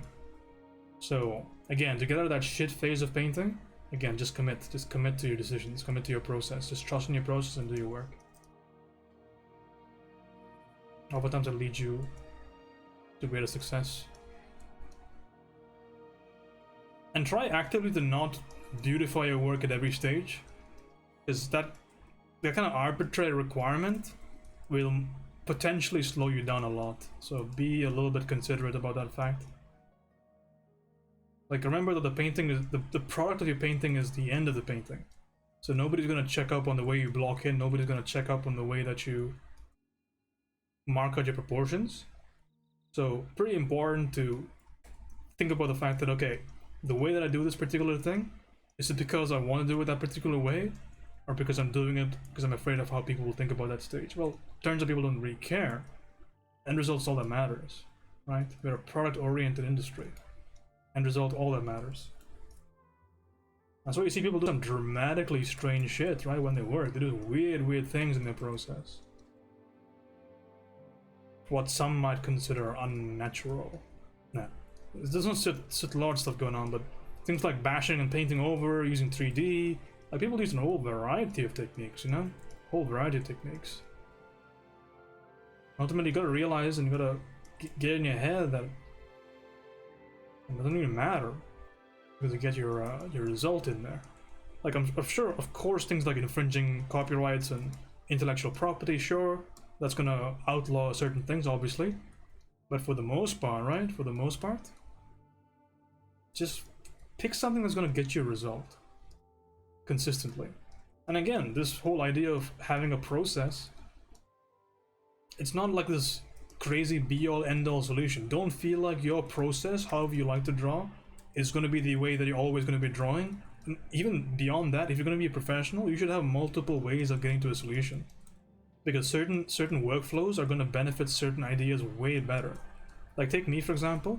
I've painted so many lions, tigers, wolves, and dogs and cats that it doesn't make too much sense for me to do a perfect block in, because I know my way around the anatomy already, right? I'm pretty comfortable in anatomy.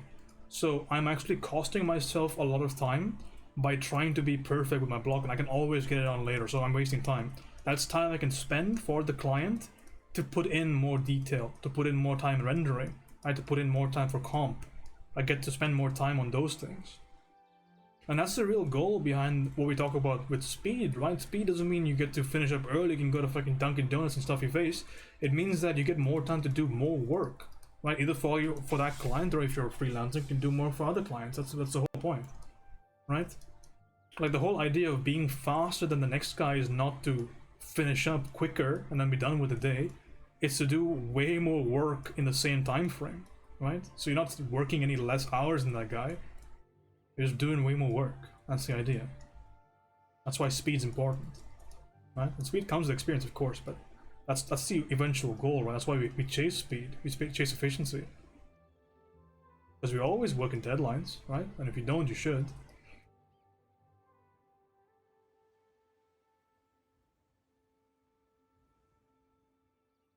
Then I start a portrait. I tell myself this is fucking trash. I'm the same way, man. With all the work that I've done, I feel like a lot of the times I gotta remind myself. The reason this all comes so easy to me to talk about is because a lot of the stuff I'm just saying to myself half the time.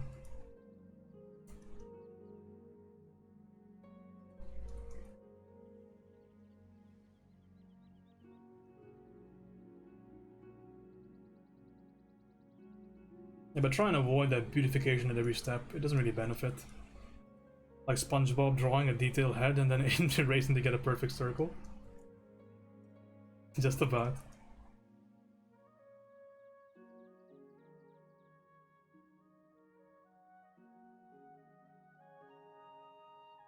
A little bit of advice when it comes to design or just drawing in general. Always try to find the center line of something, because it gives you a really strong place to start mirroring stuff off of. It gives you a really solid landmark to start building everything off. In my class, right, that I took way back when, it was called The Essentials of Realism by Jonathan Hardesty. He had this list of various ways of getting good proportion. I think it's an incredible list, right? I really recommend you guys take his course if you haven't. But something he said in the middle of that was separation of light and dark. And it kind of reminds me of that, because SOD, or SOLD, sold, it's really important for illustration, but it's kind of similar to centerline because it gives you another really good point of reference that you can always verify the proportions with. The reason why centerline is more important for designers is because separation of light and dark is based on value scheme, right? And this is based more on overall structure. What course? It's called Essentials of Realism on Schoolism by John Hardesty. Great artist, really good dude as well. We rate him every now and again.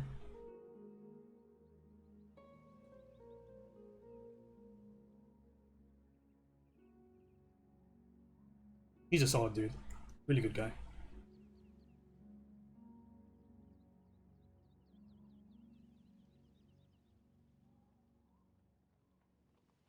Cheers, Sommer.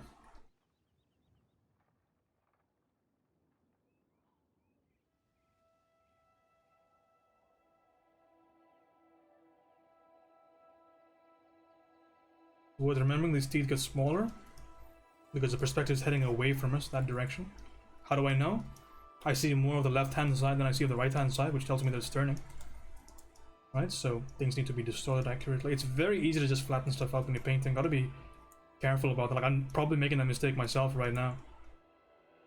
But I'll fix it in post. And remember, with all things perspective, all things drawing, you only gotta get things right a certain amount before it starts to flow good. So I'm just trying to hit that critical mass, and then I'm okay with just painting over.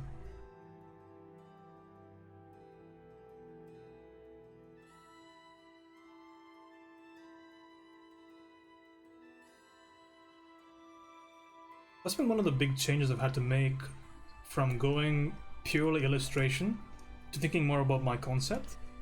I'm thinking more about design. Is most of the time when I do any of my sketch work these days, I think more about trying to reconstruct what I'm seeing as opposed to draw it 1:1. So you see, like the quets that I drew earlier today, that was in a not very, but somewhat different perspective from the reference, because I was going based on the perspective that I constructed, not on the reference perspective.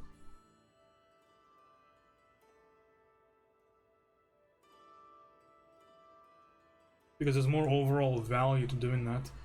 Another quick little tip for perspective is when you have a curve that's very gradual, as you go more and more towards the vanishing point, which is more and more away from the center of focus, it gets more vertical. So it looks like this, okay? So a cheek that's very nice and round on this side will get a lot more flat like that on this side, okay? These are quick little things that'll help you maintain the perspective. And again, there's plenty of this that's already wrong on my page, but these are the little things that help me, right? It's more about the fact that I'm not better than any of you guys, but I'm at your level, and these are things that help me, right? That's the overall idea.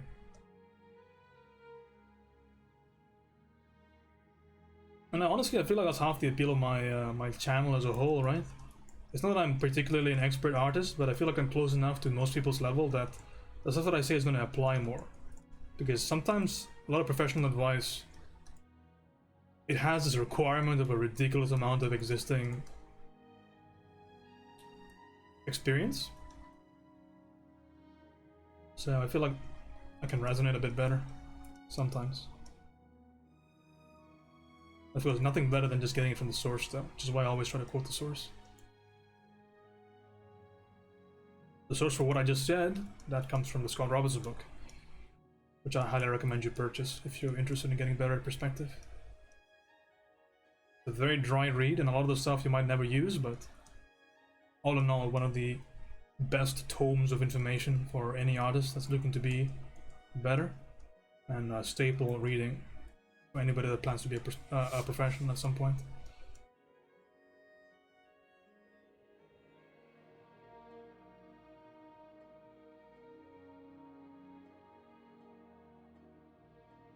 What's funny is that when I was applying to Art Center, that was the first thing that my mentor told me to do. The first thing he said is get this book and then read it cover to cover. And I was like, what? At least it makes sense to me now.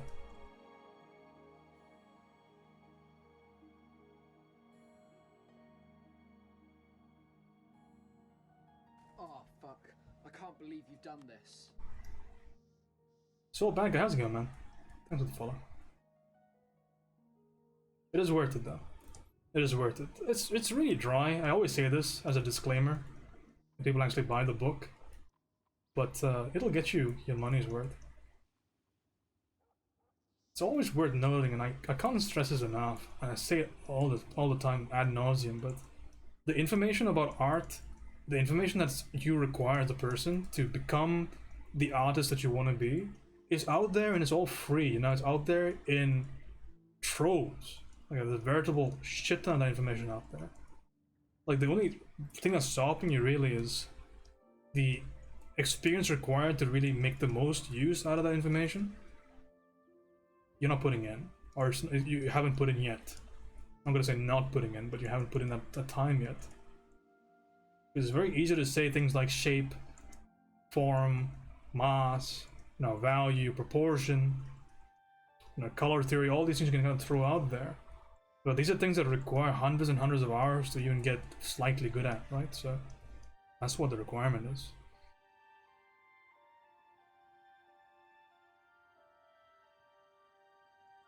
I usually take Skillshare. Skillshare is fine, right? Like I said, the information is basically the same. The only thing that changes is the manner through which it's disseminated, right? And whether or not it's relatable to you in your particular walk of life or your particular interest. That's the only thing that really changes. Like certain people sometimes say on my stream, they say, "Oh my god, you know, it's so good. I never understood this concept before." But it's not that they couldn't. It's just that maybe something I said resonated better. They kind of understood it better the way I said it.